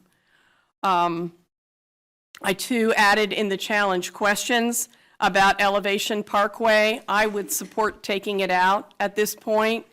Again, we haven't even started to spend the money. It is taking staff a lot of time to work on it. If there's a sense in this council that we don't want to follow through on it, the time to stop it would be now, in my opinion, but that's okay. One of the other questions I asked Freddie was about whether we should, I totally support doing the East Topeka plan, but generally it's not even okay to bond just a plan without a project. And there are no projects in there, so I wasn't sure it was a bondable project. Either way, what I was advised was, in terms of dollars and staff time, was that the reason that was in there for $306,000 to hire somebody else to do that East Topeka plan, when our planning staff does a wonderful job, has done a wonderful job on the long-range plan and does a wonderful job on other plans, was that they were just too busy working on Elevation Parkway to do both of them. So if we did make a change of that Elevation Parkway, that might relieve also some of the cost on the East Topeka plan. Based on some other questions that I asked, staff did say that if we wanted to move Dreams 3, which is $145,000 a year, which is right now in bonding, into the operating budget, that was likely pretty easy to do. I asked about grants, in particular the Lyman Roads sidewalk project, which really is essential for what Councilwoman Valdivia Alcala mentioned. Because of the fatalities and the pedestrian injuries there, ought to be a prime grant, and where it is, to get grants. And so staff said that we absolutely could up our game, not to take it out of the CIP, but really up our game in looking for grants for these major projects, which the city of Topeka in the past has had a good history at doing. And also said that they thought in the future, responding to a request that I made, to show the interest in the project budgets in the future, where bonding was considered, was something that they could do. So I just wanted to kind of walk through sharing those. Back up to the top, I would, happy to talk about any of those things, but I'm also prepared to offer the amendment to, which is in that first line, to retain the firm program in the CIP, funding it with cash for all the years.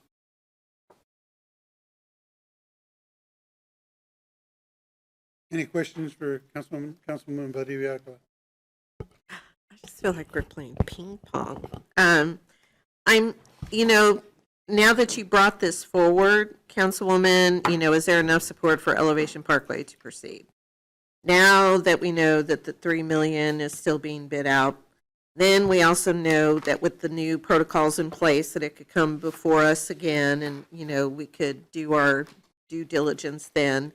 But you bring up the interesting part, which was part of the email response, the email outcry that we were receiving, not even about what's happening in our own district with, folks not being very open to an $18 million project, is, and I think that this was part of an email that we received about how much of that footprint was not even going to be in the city limits.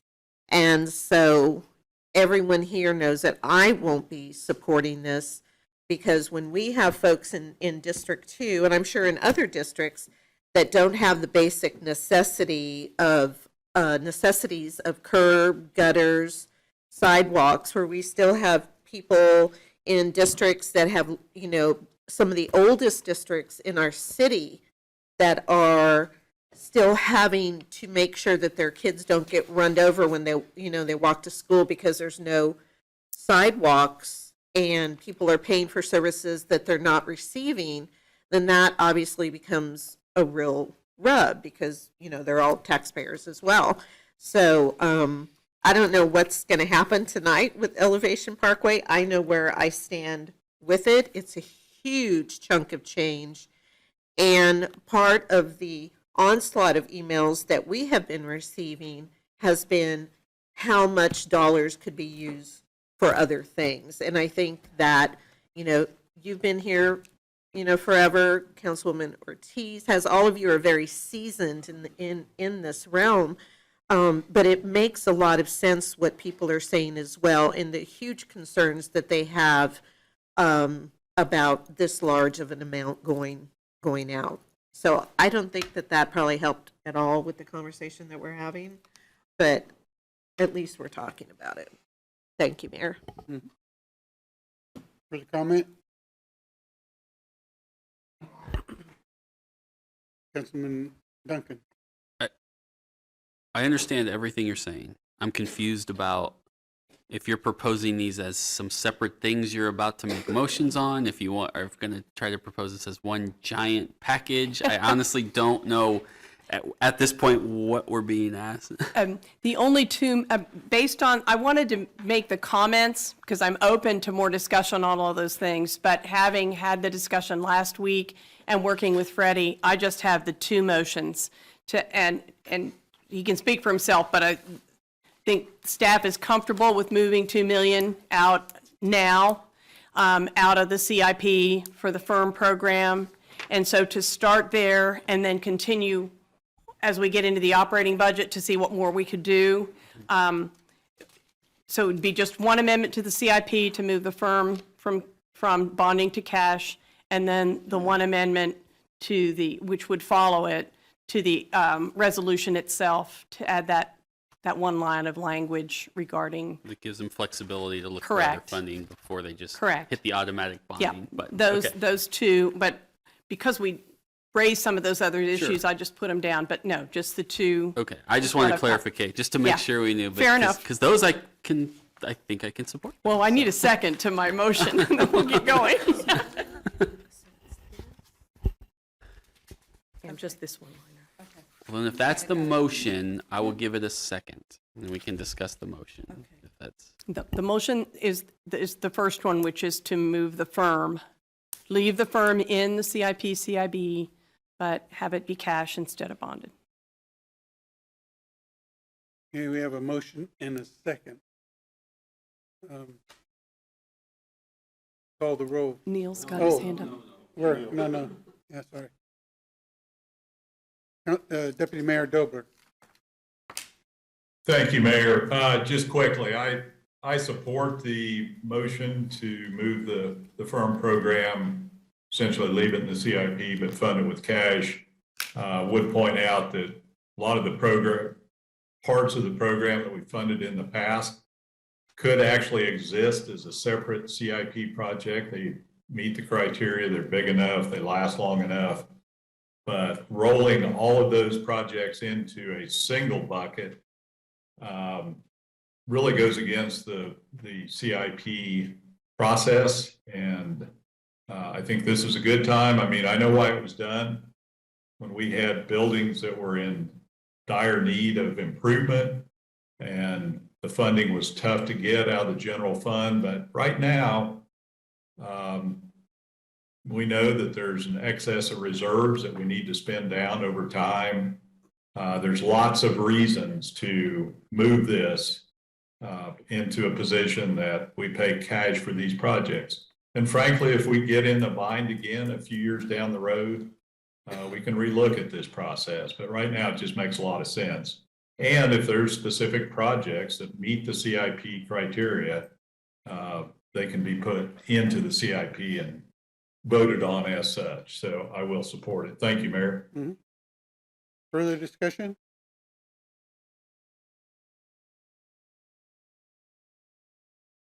I'll make sure. Okay. Seeing no further discussion, repeat the motion for us, Madam Clerk.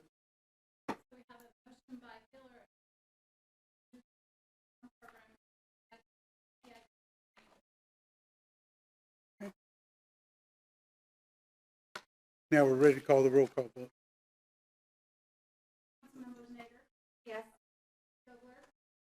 Yes. Yes. Yes.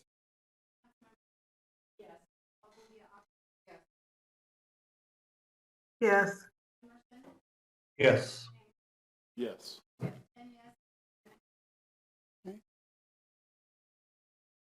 Amendment has been carried, and Councilwoman, you had a second?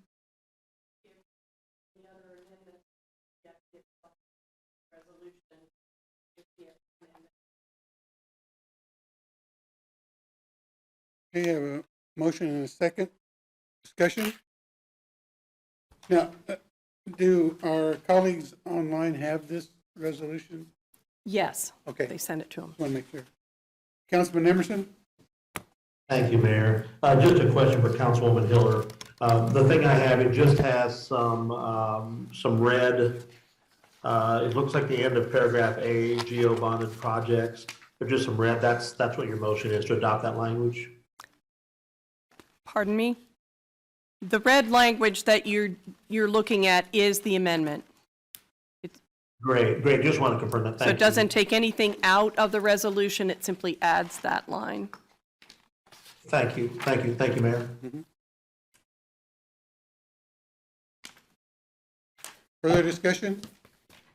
I want to make sure, as you just explained, Madam Clerk, if you would read that motion to make it clear that this highlighted or red part is the motion. Well, the motion we have on the table now is to approve the resolution as amended. Okay. All right. No further discussion? Okay, call the roll, please. Councilmembers Dobler, Yes. Duncan, Yes. Hofer, Yes. Mayor Padilla, Yes. Councilmembers Hiller, Yes. Valdivia Akala, Yes. Ortiz, Yes. Emerson, Yes. Kale, Yes. and Nager. Yes. We have 10 yes, motion carries. Okay.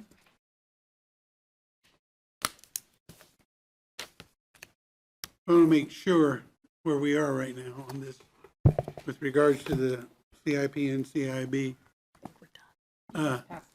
It's all done. Okay, want to make sure we don't leave somebody's effort out. You got the revenue bonds next. Yeah.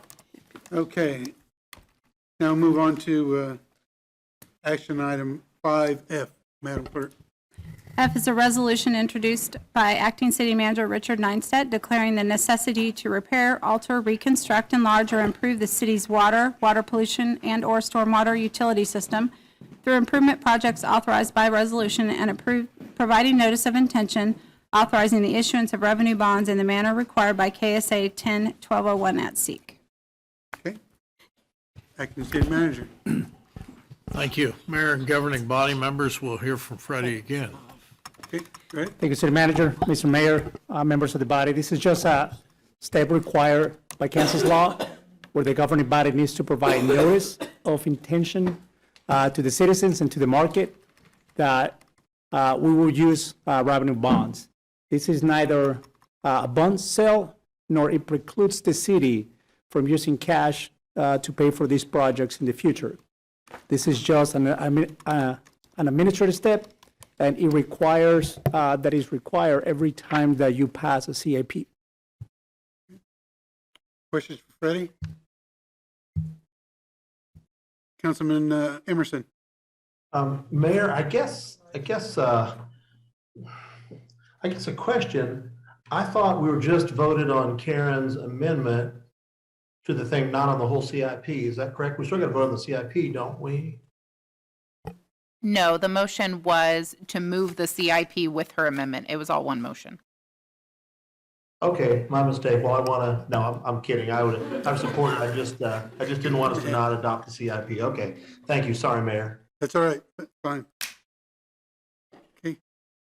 Further questions for Freddie? Okay.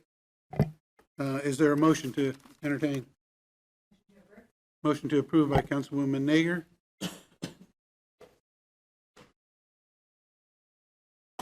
Okay, second by Councilwoman Ortiz. If you'll call the roll, please. Councilmembers Duncan, Yes. Hofer, Yes. Mayor Padilla, Yes.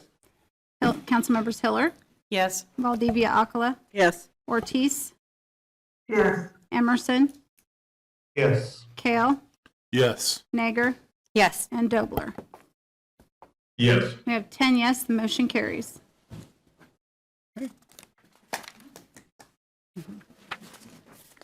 Thank you, Freddie. Thank you, Adam. Okay, next on the agenda is public comment. We have 6 people who have signed up. Go in order that they have signed in. Dr. Chris Deester, or is it Deister? Deister. Thank you, sir. Dr. Deister. Before my 4 minutes, I'd like to ask, what is the process by which resolutions are established and brought before? Is there somebody I should call about that? So I You don't should waste call your the time? office, yeah. This isn't the time to ask that right now. You can call, Yeah, let's- call the city attorney's office, and Oh. you'll be able to get that information, sir. Alrighty. Well, good afternoon, Mayor Padilla, and councilmen and women, and Ms. Huffer, who is my council person. Thank you for hopefully listening to my address thoughtfully. Truly wise statements, wise thoughts, wise writings help us winnow out naively angry, passionate, exaggerated, distracting feelings. Wisdom having a way of providing wise decisions, many of which are self-evident. But like many things in the Constitution, they're self-evident. We just know them when we see them to be not good or good. You all are honestly paid to be wise. So we're talking about wisdom, and I'm sure you have strong feelings, or you would not have placed your necks on the public guillotine for the remuneration you've been allotted. Your feelings and my own may vary, but it is given to you to listen, discuss, and discern wise courses of action, and then vote. Would it be wise to designate areas of private or public property for people to live the way they want? That would be simply aiding and abetting theft, property damage, serious maintenance issues that all fall on the back of the taxpayer. I am confident that I have a fairly complete, sensible plan that, if acted upon, would work to initiate real well living for the offenders and the offended. In a tiny nutshell, this is the proposal for a resolution, or a resolution would be this. Number 1, a law outlawing any type of extended stay, camping, or domicile establishment on public or private property would be expressly prohibited. If this is the basic and the key to the whole thing. A decision has to be made. A law has to be made so that people can stop at stop signs. Some people might not like to stop at stop signs. Burglars may not like to, and I may not like it. At any rate, number 2, emergency assistance as defined in this law will be provided, first of all, by the police, who will pick up the offender and transport them to the Topeka Rescue Mission, a single place in the city, never multiple places. Number 3, at TRM, Topeka Rescue Mission's location, that location being the subject of collaboration and agreements made by TRM and the city county, hopefully even the county, there will exist at that singular location 2 buildings and a reception waiting area. The waiting area having a licensed professional or receptionist, intake employee paid for by the city and county, be glad to pay that as taxpayer. The offender is presented to the professional who makes a decision reference to designation of mentally ill or not mentally ill. That way we can treat the mentally ill with respect and not just trash them in some fashion. That isn't my purpose. I've dealt with mentally ill people all my life, treated them every day, and managed around them. But I could not let their mental illness affect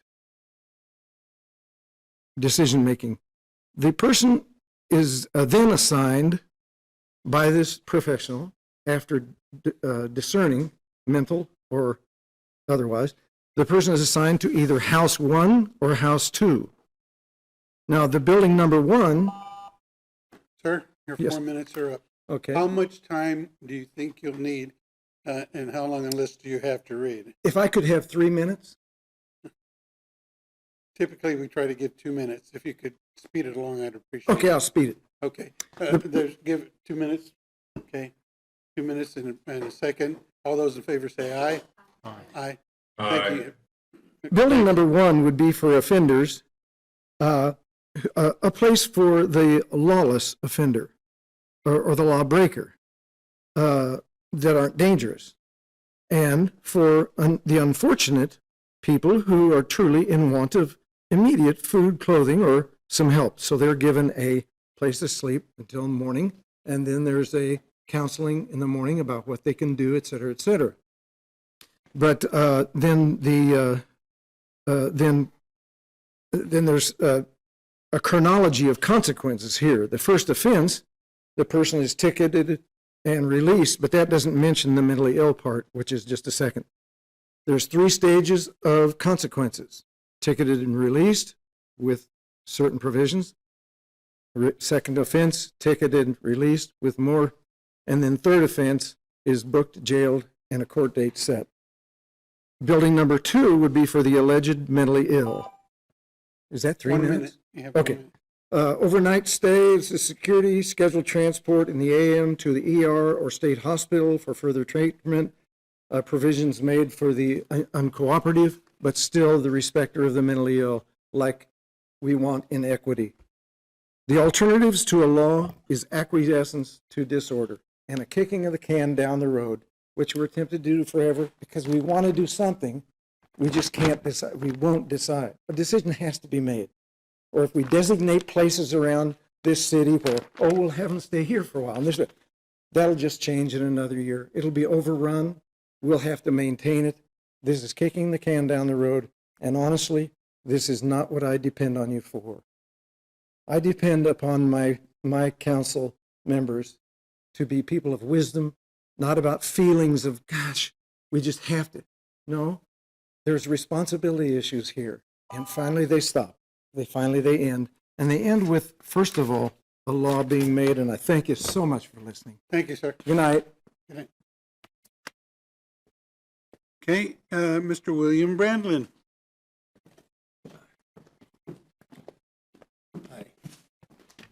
Good evening, Mr. Mayor, council members.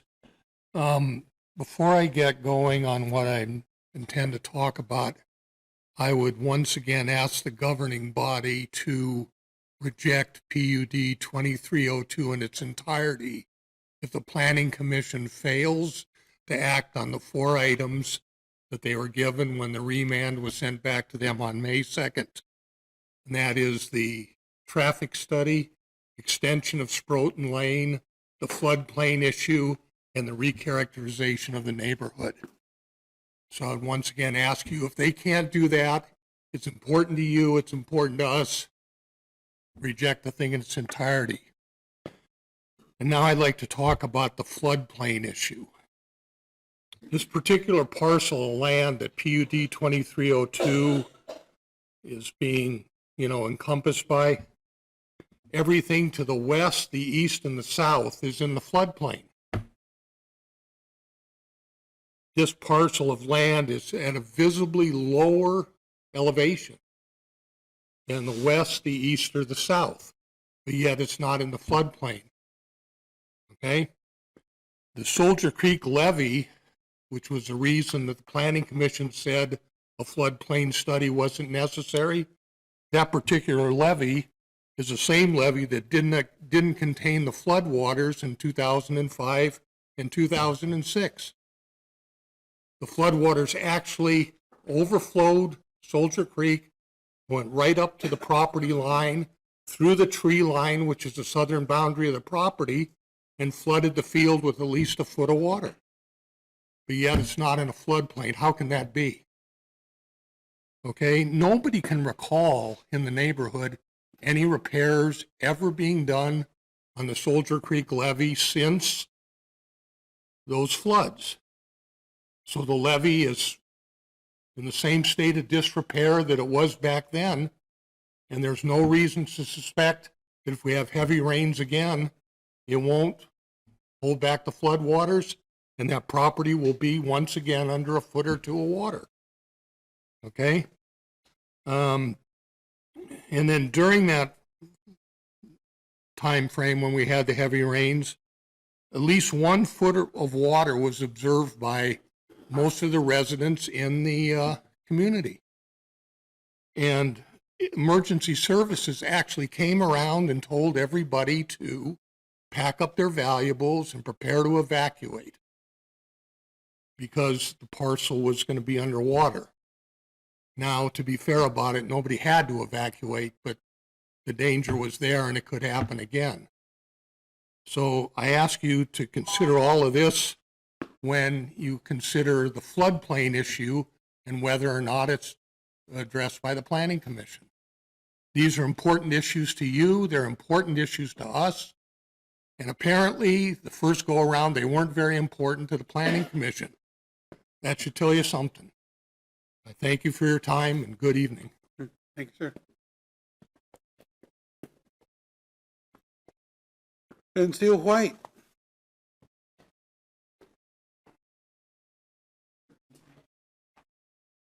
I pronounce your name correct, sir? Yeah, that's it. Vince. I'm having a problem, especially after I consider everybody friends here and family. I basically paid for some work that's not being done through a mechanic shop. I'm not going to name that shop right now, but I have reference numbers. My problem is this has been going on for 3 years, and I brought this to the attention of the Consumer Protection Division. I have the reference number here. I brought this to the attention of the Better Business Bureau, which the respondent did not respond. I brought this to the attention of the FTC, which is the Federal Trade Commission, which they told me to make a police report and to, what else they say, make an insurance claim, which I did both. When I made the police report on June 5th, the officer declined to make a report, stating that he didn't think the person was trying to rip me off, which is a total sum of $4,893.21 plus another $1,000 worth of parts. I have a problem. Why does this take 3 years in the state of Kansas, city of Topeka, to go through all these agencies, insurance company, FTC, Consumer Financial, and the Better Business Bureau, which all have reference numbers. You can, and you guys can check, or I got copies of whatever you need. That's nothing's being done, basically. I'm sorry, I can't answer that during this exchange. You come before us with an issue or a problem. We listen to you. If there's some follow-up that can be done, we'll do that, but we're not in a position right now to ask why or answer the question that you just asked. Right. I've been told to take it to a higher form, The officer that I talked to said that, well, you have all the paperwork. I know you'll win civilly. I said, well, I have more money into that because the cap is $5,000. I would have to take it to another forum, which is federally, which they have their own set of rules, breach of contract, theft of services, fiduciary duty of loyalty. They have their own set and higher bar than the $5,000 to the state. Like I said, I consider you guys all my friends, and I hate to take you to that level because that's not going to look good, you know, with all these agencies. And it's going on 3 years. Did it again. What I will offer, sir, is at the conclusion of your comments, if you would give your contact information to my office, then maybe we can have a discussion outside of this forum. Appreciate it. Yes, sir. Thank you. You're Thank you, thank you, thank you, thank you, thank you.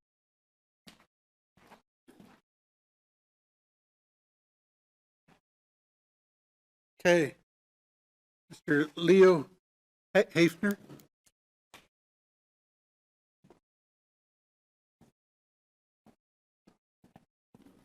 Thank you, Mr. Mayor and members of the council. First of all, I wanted to applaud Councilman Duncan for his motion on the disclosure of the tax on the CID, because that's, in my opinion, that's good government. You don't want to hide things from the taxpayers and have them find out later.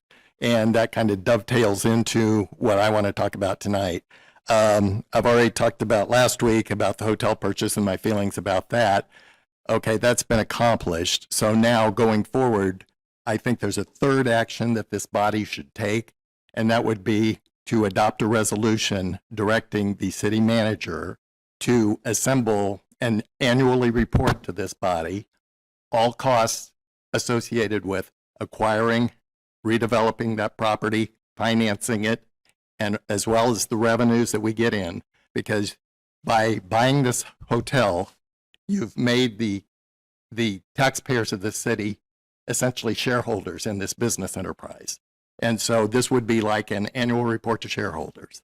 And I think that you should require it to be posted after it gets to the council on the city's website within 10 days after that. So I would just strongly urge you to do that. Thank you. Thank you. Carol Babcock.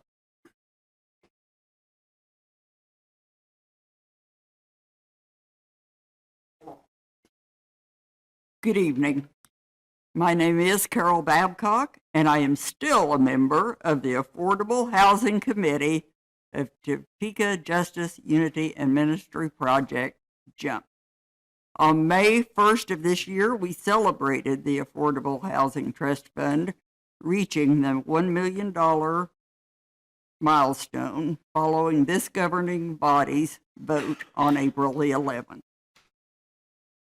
We are excited to see this governing body finally bringing the Affordable Housing Trust Fund up to $1 million so that it can become active and create more desperately needed affordable housing in Topeka neighborhoods. Unfortunately, the fund has not been activated for use yet. So we are here again to implore all of you to move forward with the next step in utilizing the AHTF to call together the Affordable Housing Review Committee so they can begin issuing requests for proposals to housing developers. We know that Topeka cannot afford to let this resource sit unused as the cost of living continues to increase and we continue to see more and more people experiencing homelessness in our community. As of February of this year, over 400 people are experiencing homelessness in Topeka. 157 of those people are completely unsheltered. This city can no longer delay important discussions regarding affordable housing, as well as other possible steps to address this crisis. We cannot continue to allow such a vital housing tool to go to waste. Right down the road in Lawrence, their functioning Affordable Housing Trust Fund has resulted in the addition of 645 new affordable housing units in the last 5 years. This is the potential that our housing trust fund can provide. Affordable housing may not be the only factor contributing to the increasingly high number of those that are unsheltered in Topeka, but it is undoubtedly a piece of the puzzle. At the summit on homelessness that was arranged by the city government back in April of this year, many participants concluded that one of the top things needed to address the crisis is more affordable housing in Topeka. As such, it is our collective responsibility to use every tool at our disposal to work toward that goal. And the AHTF is the #1 tool, as reiterated by the housing study that the city of Topeka paid for back in 2020. This remains the most important tool that has yet to be utilized. JUMP has a seat on the Affordable Housing Trust, Affordable Housing Review Committee, and we are excited to see the process get started. JUMP members will continue to be present at every city council meeting, sharing reminders about the importance of the Affordable Housing Trust Fund every week until this review committee is activated. When that step happens, it will be another opportunity for the city to show its residents that affordable housing in Topeka is truly a top priority. Thank you, ma'am. Lloyd Schroeder.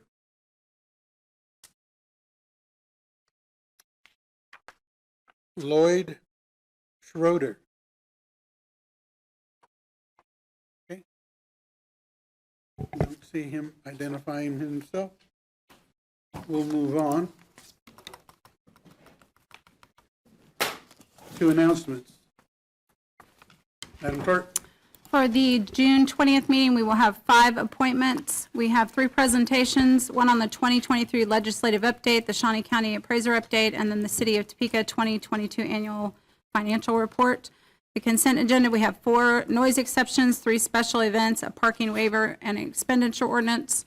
Action items include a public hearing and an ordinance on floodplain management. We will have 3 public hearing and ordinances on special assessment projects. We will have an ordinance on the Washburn Board of Regents, and then a resolution for Sherwood Park, RHID, and Aquarian Acres, RHID, and then the last is the resolution for the 2023 Mill and Overlay Projects Amendment. Non-action items include the discussion on the city's strategic plan, and then the start of discussion on the operating budget. Thank you. Richard? Thank you, council persons and mayor. I'm getting used to that for the work that you do and the work that you did tonight. And I want to thank our staff for the work that they do every day on behalf of this community and the information that they provide you. So thank you. Good meeting. Again, I appreciate being here and hope that I meet your expectations. Thank you, sir. Councilman Duncan. Thank you, Mayor. I have a couple of announcements. One of these is a carryover because last week was last week, and we didn't really get to the announcement portion of our section. But I didn't want this to go unmentioned as we get a little farther from it. And I'm actually just going to read. I want to recognize 2 employees. I'm just going to read our Director of Utilities, Sylvia Davis's LinkedIn post from about a week and a half ago, because she pretty much says it all. I couldn't let the day end without sharing a bit of gratitude for my esteemed colleague, Rick Collins, who celebrated his 50th year with the City of Topeka. Rick has long been a cornerstone of the Water Pollution Control Division of Utilities. One day he may be found working with our local plumbers as they connect into our sanitary sewer systems. The next, he could be overseeing his team as they repair stormwater inlets, or perhaps doing maintenance on our levee system that protects so much of our city. He's gone from operating heavy equipment to leading the team managing flood fight efforts during heavy rain events. He's been a model of a loyal servant leader, reliable, dependable, humble, and helpful. We are beyond fortunate and forever thankful to have had Rick's leadership over the last 50 years. I have to imagine the list of people who've worked for this city that have hit the 50-year mark is a pretty small list, and so I certainly didn't want that to go unmentioned in one of these meetings, because that's a heck of an accomplishment, and we thank him immensely for his continued service. I don't know how much longer he plans to hang around. I feel like 50 years, I'd be like, thank you, it's been fun, but God bless him, we need good people, so thank you to him. The second one is, I think anytime that a national association honors someone from our staff, it's noteworthy. The National Association of School Resource Officers, it's the annual conference this month in Indianapolis, will honor, and I'm sure I'm going to mispronounce his last name, so I apologize, Jared Rowley, with the Exceptional Service Award for its region that includes Topeka. He's a school resource officer who works to inspire Robinson Middle School students. So that's always a great honor for any of our employees to get when they're recognized nationally, so congratulations to him. Two more quick things. The first is, today was the official ribbon cutting on Wheatfield Village Apartments, which is in my district. They are pretty nice. I don't know that my wife will let me move there or anything yet. Well, she might if it's just me. Maybe she'll. Yeah. But they are very nice. It's a great apartment complex. They're already nearing 60% occupancy, having just started leasing a few months ago, and that's above this company who's helping run its national average. So was glad to get to see the open house and help cut the ribbon, and we need housing as always, and this is a nice new facility in my district. The last thing is, sometimes what I've learned after a few years is we have to put things out in the universe around here to actually get the wheels in motion, for better or worse. We had last week on the agenda an item that we didn't get to and probably won't for a little while as regard to discussion on the homelessness issue. I think it is time, and I'm not sure I'm alone in this, but I think at some point we need to have this conversation, that the city of Topeka look at and consider some form of a camping ordinance for the city of Topeka. I'm sure that my vision is different than what other visions might be. The Supreme Court of the United States and the Ninth Circuit Court of Appeals have been very clear that you cannot ban camping on public lands. And so that's not an option when people ask us that. And I don't think we want to do that anyway. But they have, under those rulings in the areas of the western part of the country, Oregon, California, that part of the state is the Ninth Circuit, passed ordinances that have fit within those court cases, which they can comply with. I don't know what that looks like yet. I think that's open for discussion, and some of it's time limits, some of it's you can't camp somewhere for more than 10 days at a time before you at least have to move. To be clear, the goal of this ordinance is not to criminalize unsheltered individuals or homelessness. That is absolutely not its purpose.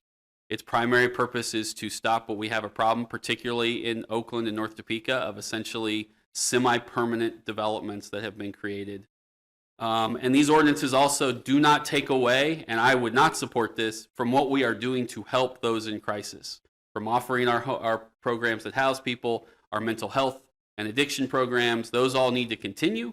They need to probably be beefed up whenever we can find resources to do it, but that doesn't mean that we can't simultaneously look at some other ordinances to help us with the problem as we go down the path. So I'm throwing it out there because it may come to you at some point, and if there's other council members who have some interest in it, happy to get with legal and see what we can do and bring something forward in the near future, or at least open the discussion up. So just wanted to put that out there since we didn't have a chance to talk about it last week.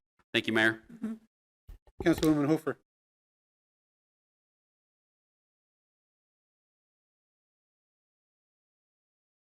Councilwoman Hiller. Oh, thank you, Mayor. Wanted to talk about just a couple things. One, I didn't speak up at the time, but I want to do a shout out to Potwin Presbyterian Church and the redevelopment that Mark Bernheide was here for this evening. I'm really proud of how that development went and how the neighborhood engagement worked. For those who don't know, that redevelopment was taking what had been the Sunday school wing from what is now a historic church and turning it into 6 apartments. There's no parking there, but they worked it out. They figured out where to have the people park across the street, made those arrangements. People are excited about the fact that there are possibilities for people, whether it's professional people or people in transition, to be part of that community and managed. And what also happened was that Mark bought that church and is leasing back the sanctuary to that Presbyterian congregation that had a reduced membership. It's just pretty darn exciting to see that creative mind work and go. And they also, Mark also connected with the neighborhoods to the south. One of their Dreams 2 application last year that was approved was to finish the Potwin, the Washburn Lane Parkway lighting project all the way from 10th to 5th. It's going to take a couple years, as it turns out, to put that together.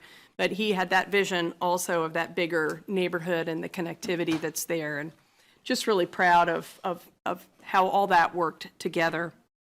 Also, we've had conversations the last couple weeks about streets, and maybe we would want to have a presentation from our traffic engineer or somebody about complete streets. What struck me, and those comments came up again today, is that for the most part, we have a lot of narrow streets all over town. Sometimes if there really is a problem with emergency vehicles, the city will come in and put no parking signs on one side of the street. But what we know is that those narrow streets, and sometimes having to thread them, provide safety for residents who live there. It slows down the traffic.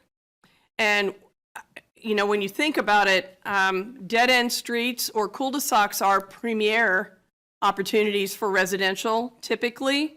That provides more safety for the residents. You don't have the through traffic, which doesn't speed, therefore, through the neighborhood, which is the more common complaint that we all hear, right? So, you know, if there's a reason to have a little tutorial about what's best or what's the best practice these days for residential streets especially, maybe it would be helpful. But it just kind of struck me about those points. We're busy spending money to narrow streets and make it safer for people to go across for a purpose. I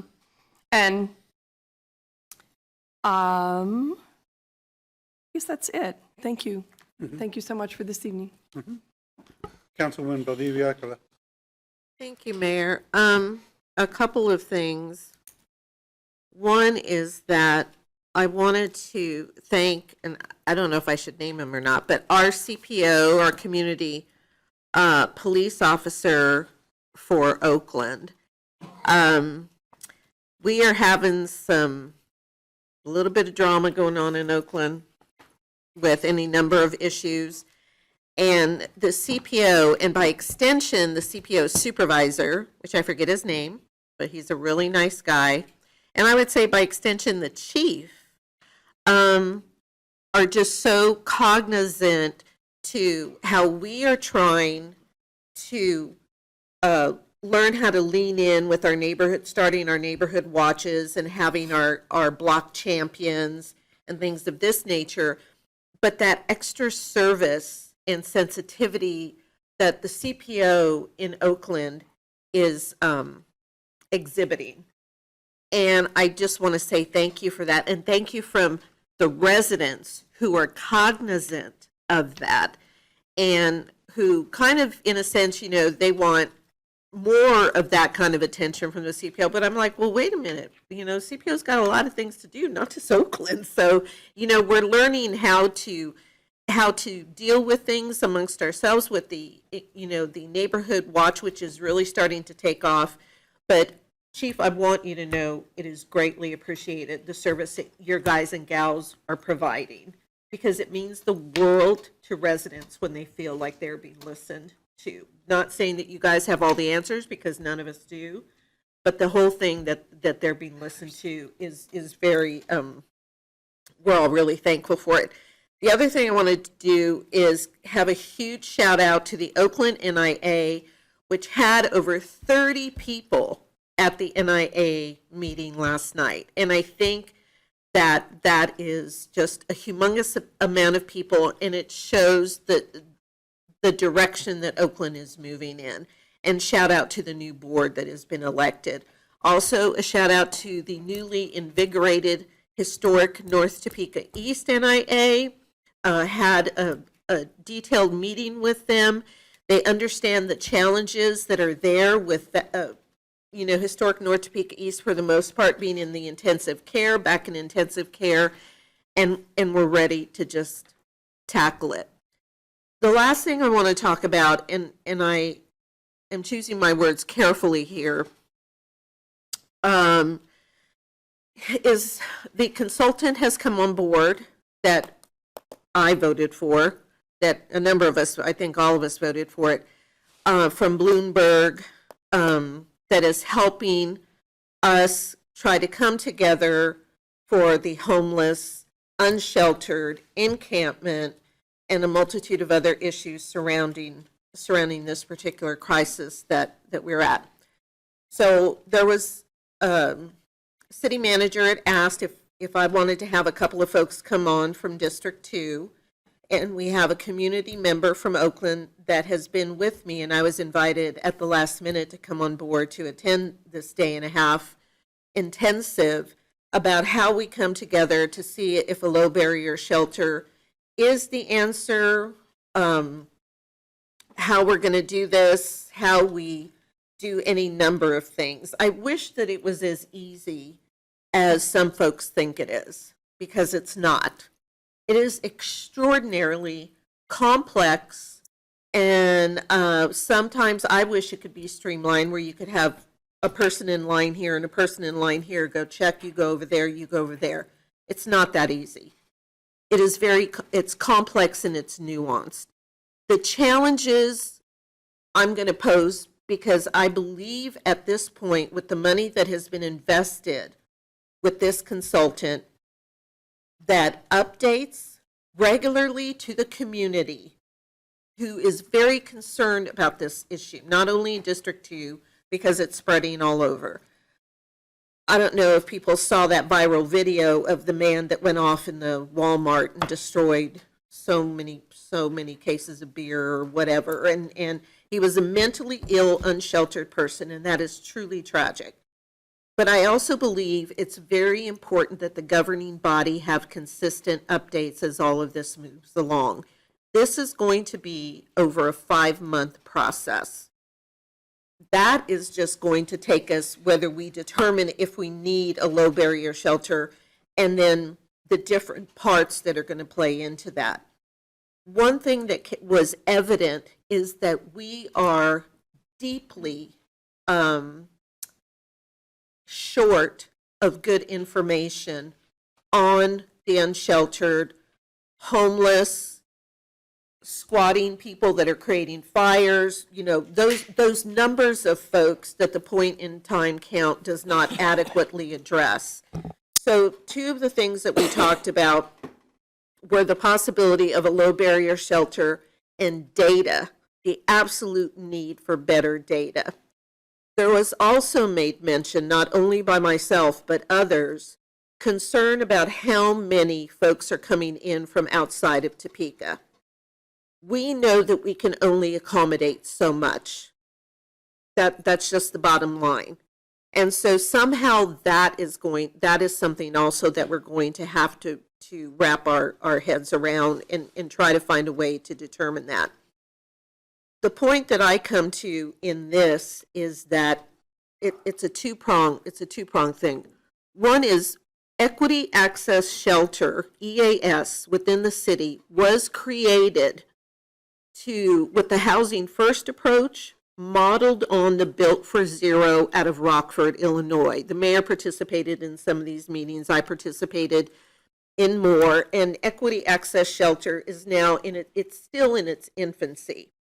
What I found out was going on to me, which is troubling, is that it is not staffed to the capacity it needs to be staffed to be successful, and that also EAS is charged as a city entity to be the entity where that data is kept, tracked, as it goes through its fluid states, its ebbs and flows. So I'm going to be on the record as saying here is the city under Equity Access Shelter needs to be that hub. This is nothing against the rescue mission, because the other part in that is that we understand that the rescue mission offers a certain set of services. We also understand that in District 2 there is a huge pushback to have anything else happen in the district, which creates more of the focus, more of burden of, however you want to put it, however you want to wordsmith it, being put in this district, where 90% of the encampments are in our district. And for anybody that went to that, that's going to feed back to the city on this, on how it all went down, I was very adamant in that there is a line in the sand that is being drawn right now, and that line is that our district will only deal with so much more. Citizens in our district do not want to carry that continued burden. And it saddens me to realize that we have gotten to this point where it has become to such crisis proportion when we know how long District 2 has languished in this, and often unheard. So that's not going to happen this time around. It's not.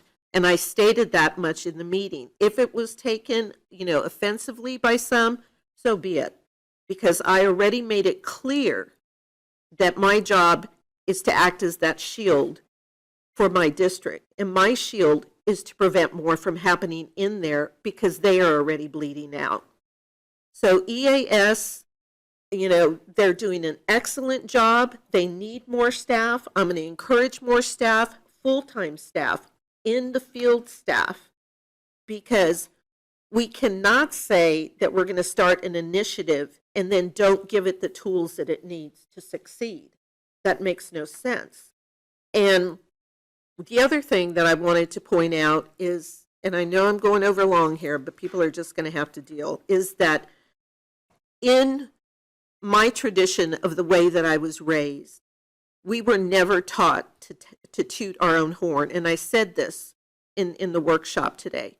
We were never taught to do that. You volunteer, you work hard, you go in, you do it, and then you move on. You don't toot your own horn. I come from families of immigrants from Mexico that worked for nothing and that made something, right? But I want to be clear for naysayers out there that think that District 2 is being hard-hearted, or that I am being hard-hearted about this. Understand this, that EAS was brought forth because I brought that forth. There needed to be more done than was being done. I brought that forth, and the staff was just gracious enough, city manager, and worked towards it, and now we have it. The whole dialogue that is starting now about a low barrier shelter, I brought that forward. And I don't like to do that because it sounds like bragging, but I want to make it clear to people out there that think that District 2 is being hard-hearted, or I'm being hard-hearted. Look at the facts and what's going on. And I'm willing to work together. I'm willing to have any kind of meetings. I'm willing to do whatever it takes to make this low barrier shelter a reality, because I believe it is needed. But I also believe that we need to be updated on this council, because there is a lot riding on this right now. And I also support looking at ordinances that are in place and strengthening those, beefing those, because we cannot look at this all the time as being so fearful that, we're going to end up, maybe getting sued or whatever, and this problem just continues. And I am grateful that we are having the cleanups, but this governing body also needs to understand what's happening with these cleanups.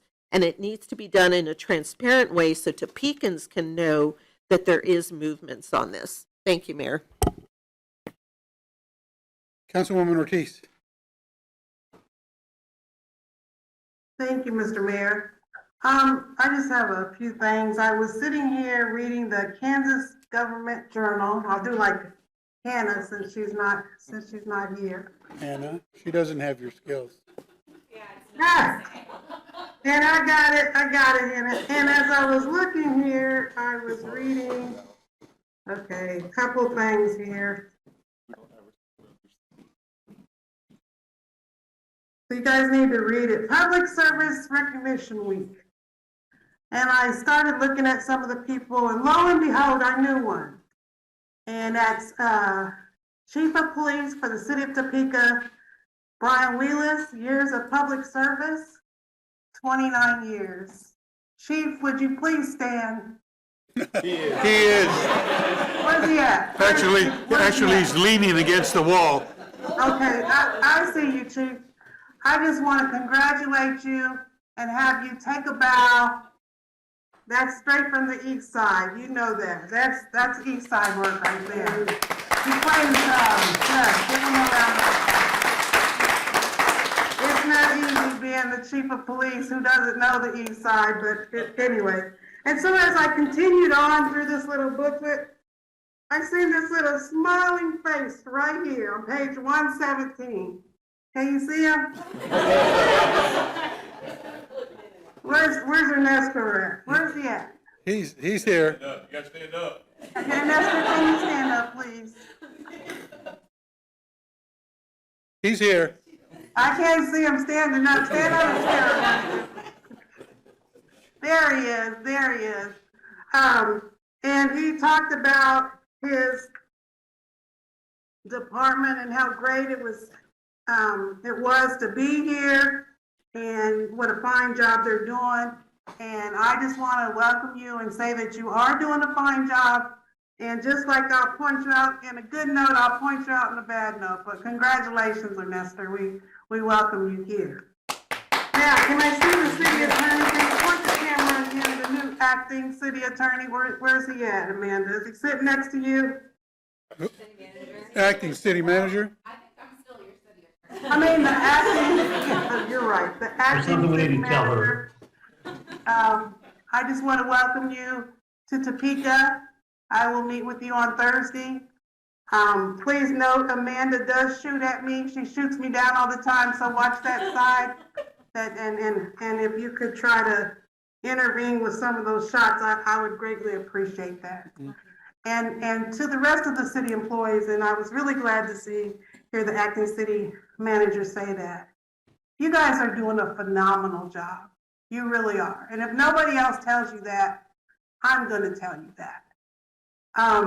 As you know, I can send emails and those emails get responses and they get results immediately.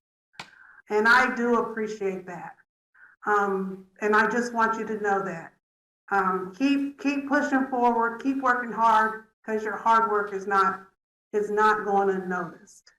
But another thing I want to say to the acting city manager is, if you look out to 7th and Quincy, there's a project there, and I want you to contact that contractor and let him know we're tired of going in circles, and see if he can speed that up for me. If you could do that, I'd appreciate it. Thank you, Mr. Mayor. Thank you. And one other thing, I want to thank Braxton, because Golden is done and Golden looks nice. If you get a chance, ride down Golden. Thank you, Braxton. You promised me it would be done, and it's done, and it's nice, and it was done in a timely manner, unlike some other projects at 7th and Quincy. Thank you, Mr. Mayor.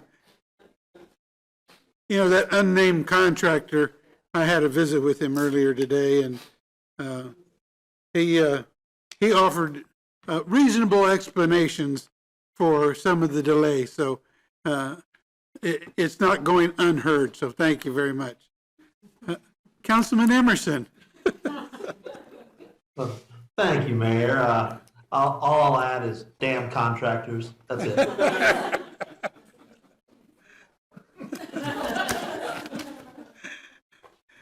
Is that all, Tony? Okay. Councilman Kell. I know a bunch of us skipped, because of the length of last week, we skipped over some announcements, and I want to say thank you to all the retiring educators. It's a hard life to pick. My mother-in-law is a semi-retired teacher. My wife is a teacher, and it's a tough job. And we have one in Topeka that I have a special connection to. Rebecca Morrissey is retiring from Topeka High. She's been there, I believe, the last 7 years, been in 501 since 2009, between T-High and Eisenhower Middle School. She affected my life greatly as one of my teachers, and then as my principal at Leavenworth High. And then when I got to work with her when I was a substitute teacher, I always felt like I was the highest ranking student in the class, not the substitute teacher in there. So, because I had such great respect for her, and she always pushed me, and I was always one of those students of how is this going to work in real life when it comes to math. and proud to say I know what my square footage in my yard is and what type of material and how much material to put on there now. So, but she spent 40 years in education between Leavenworth, Rockhurst University, and 501.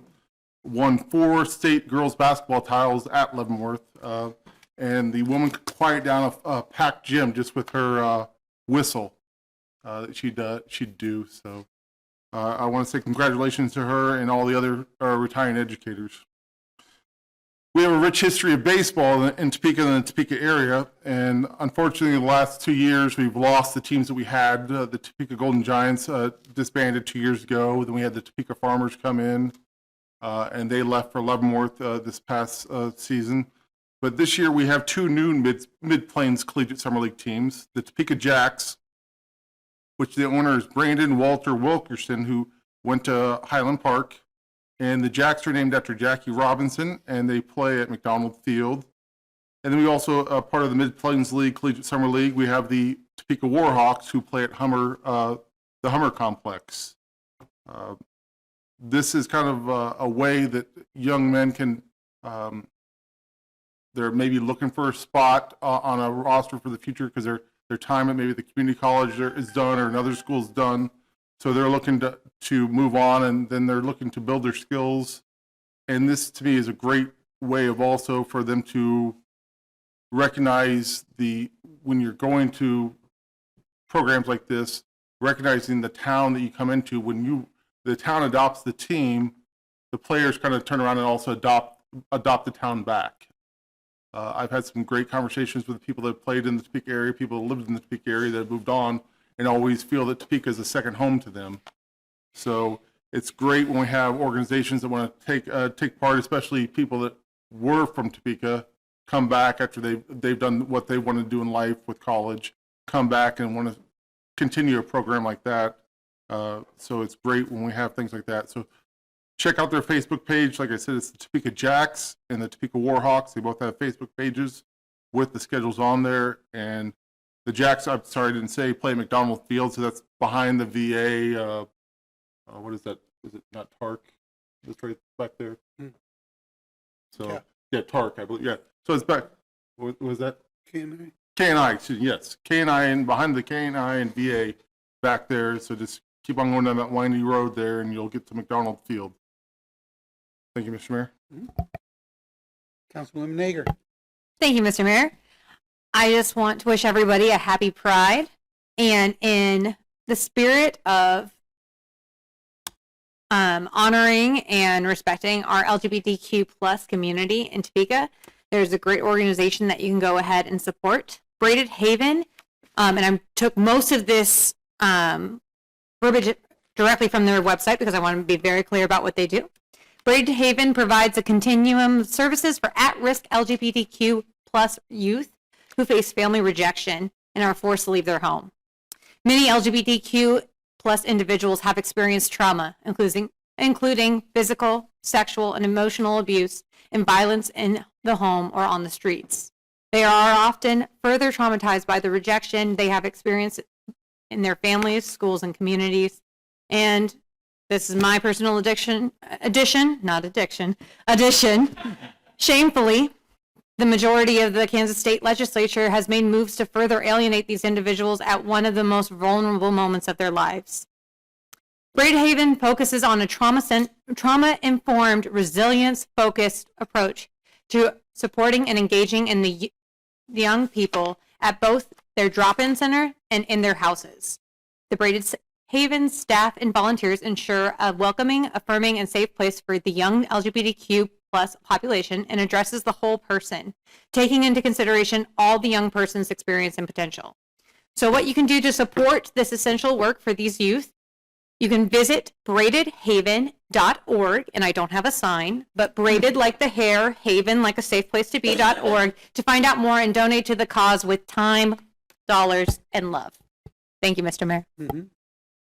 Deputy Mayor Dobler. Geez, I'd love to talk for about 30 minutes, but I don't think I'm going to. No comments. Okay. Thank you, sir. One thing. Pardon? Could I add one thing? Councilwoman? Just wanted to give a shout out to Councilwoman Valdivia Alcala's Oakland Community Garden. Huge front page article in recognition in during the, whatever day it was in the past week in the paper. They're really doing a fabulous job there, and it's an all volunteer effort on the Lundgren School grounds. So way to go, everybody. Thank you. I just have one thing I want to mention. In years past, I've been fortunate, along with others. I know then my Deputy Mayor Duncan joined me at Hillcrest Park in celebrating Juneteenth. That will be coming this weekend on Saturday. They'll be celebrating their 10th anniversary for that event.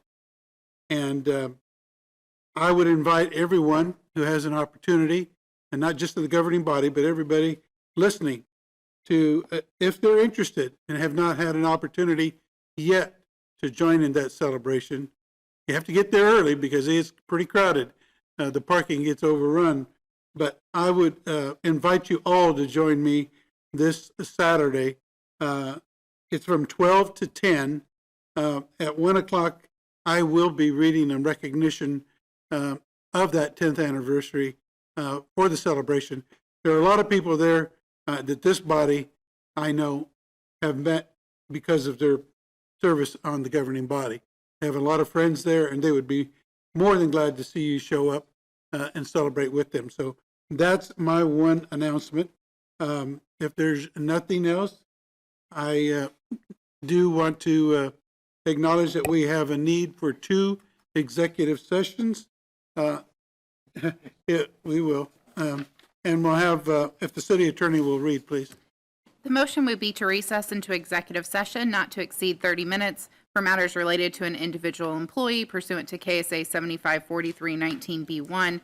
The open meeting will resume in the city council chambers. The following staff may be needed to assist the governing body in its deliberations: acting city manager Neinstadt and other staff he deems necessary. Okay, thank you. Heard the need for executive session. Is there a motion? Motion to approve by Councilwoman Nager, second by Councilman Kell. All those in favor say aye. Aye. Any opposed? Aye. There you go. Thank you. Reliable. Good. Okay, we will adjourn into executive session. We will start deliberations after a 10-minute recess. Thank you. No white shirts this year.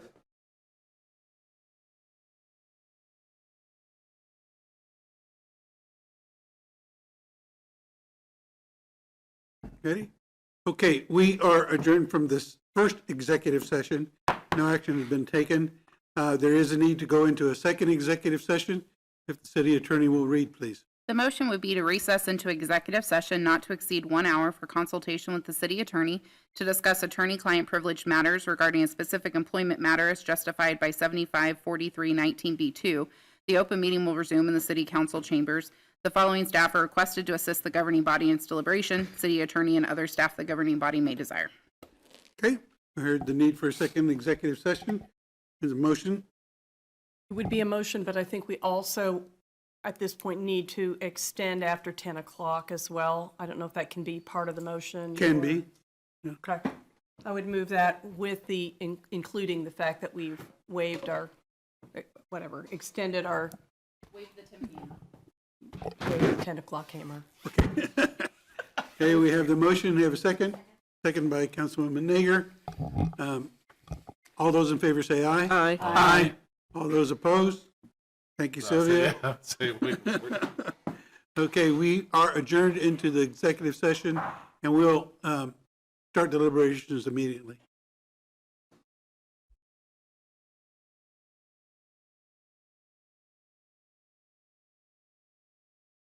Okay, we're coming out of our second executive session. No action has been taken. And seeing no other business to come before this body, the meeting is adjourned. Good night.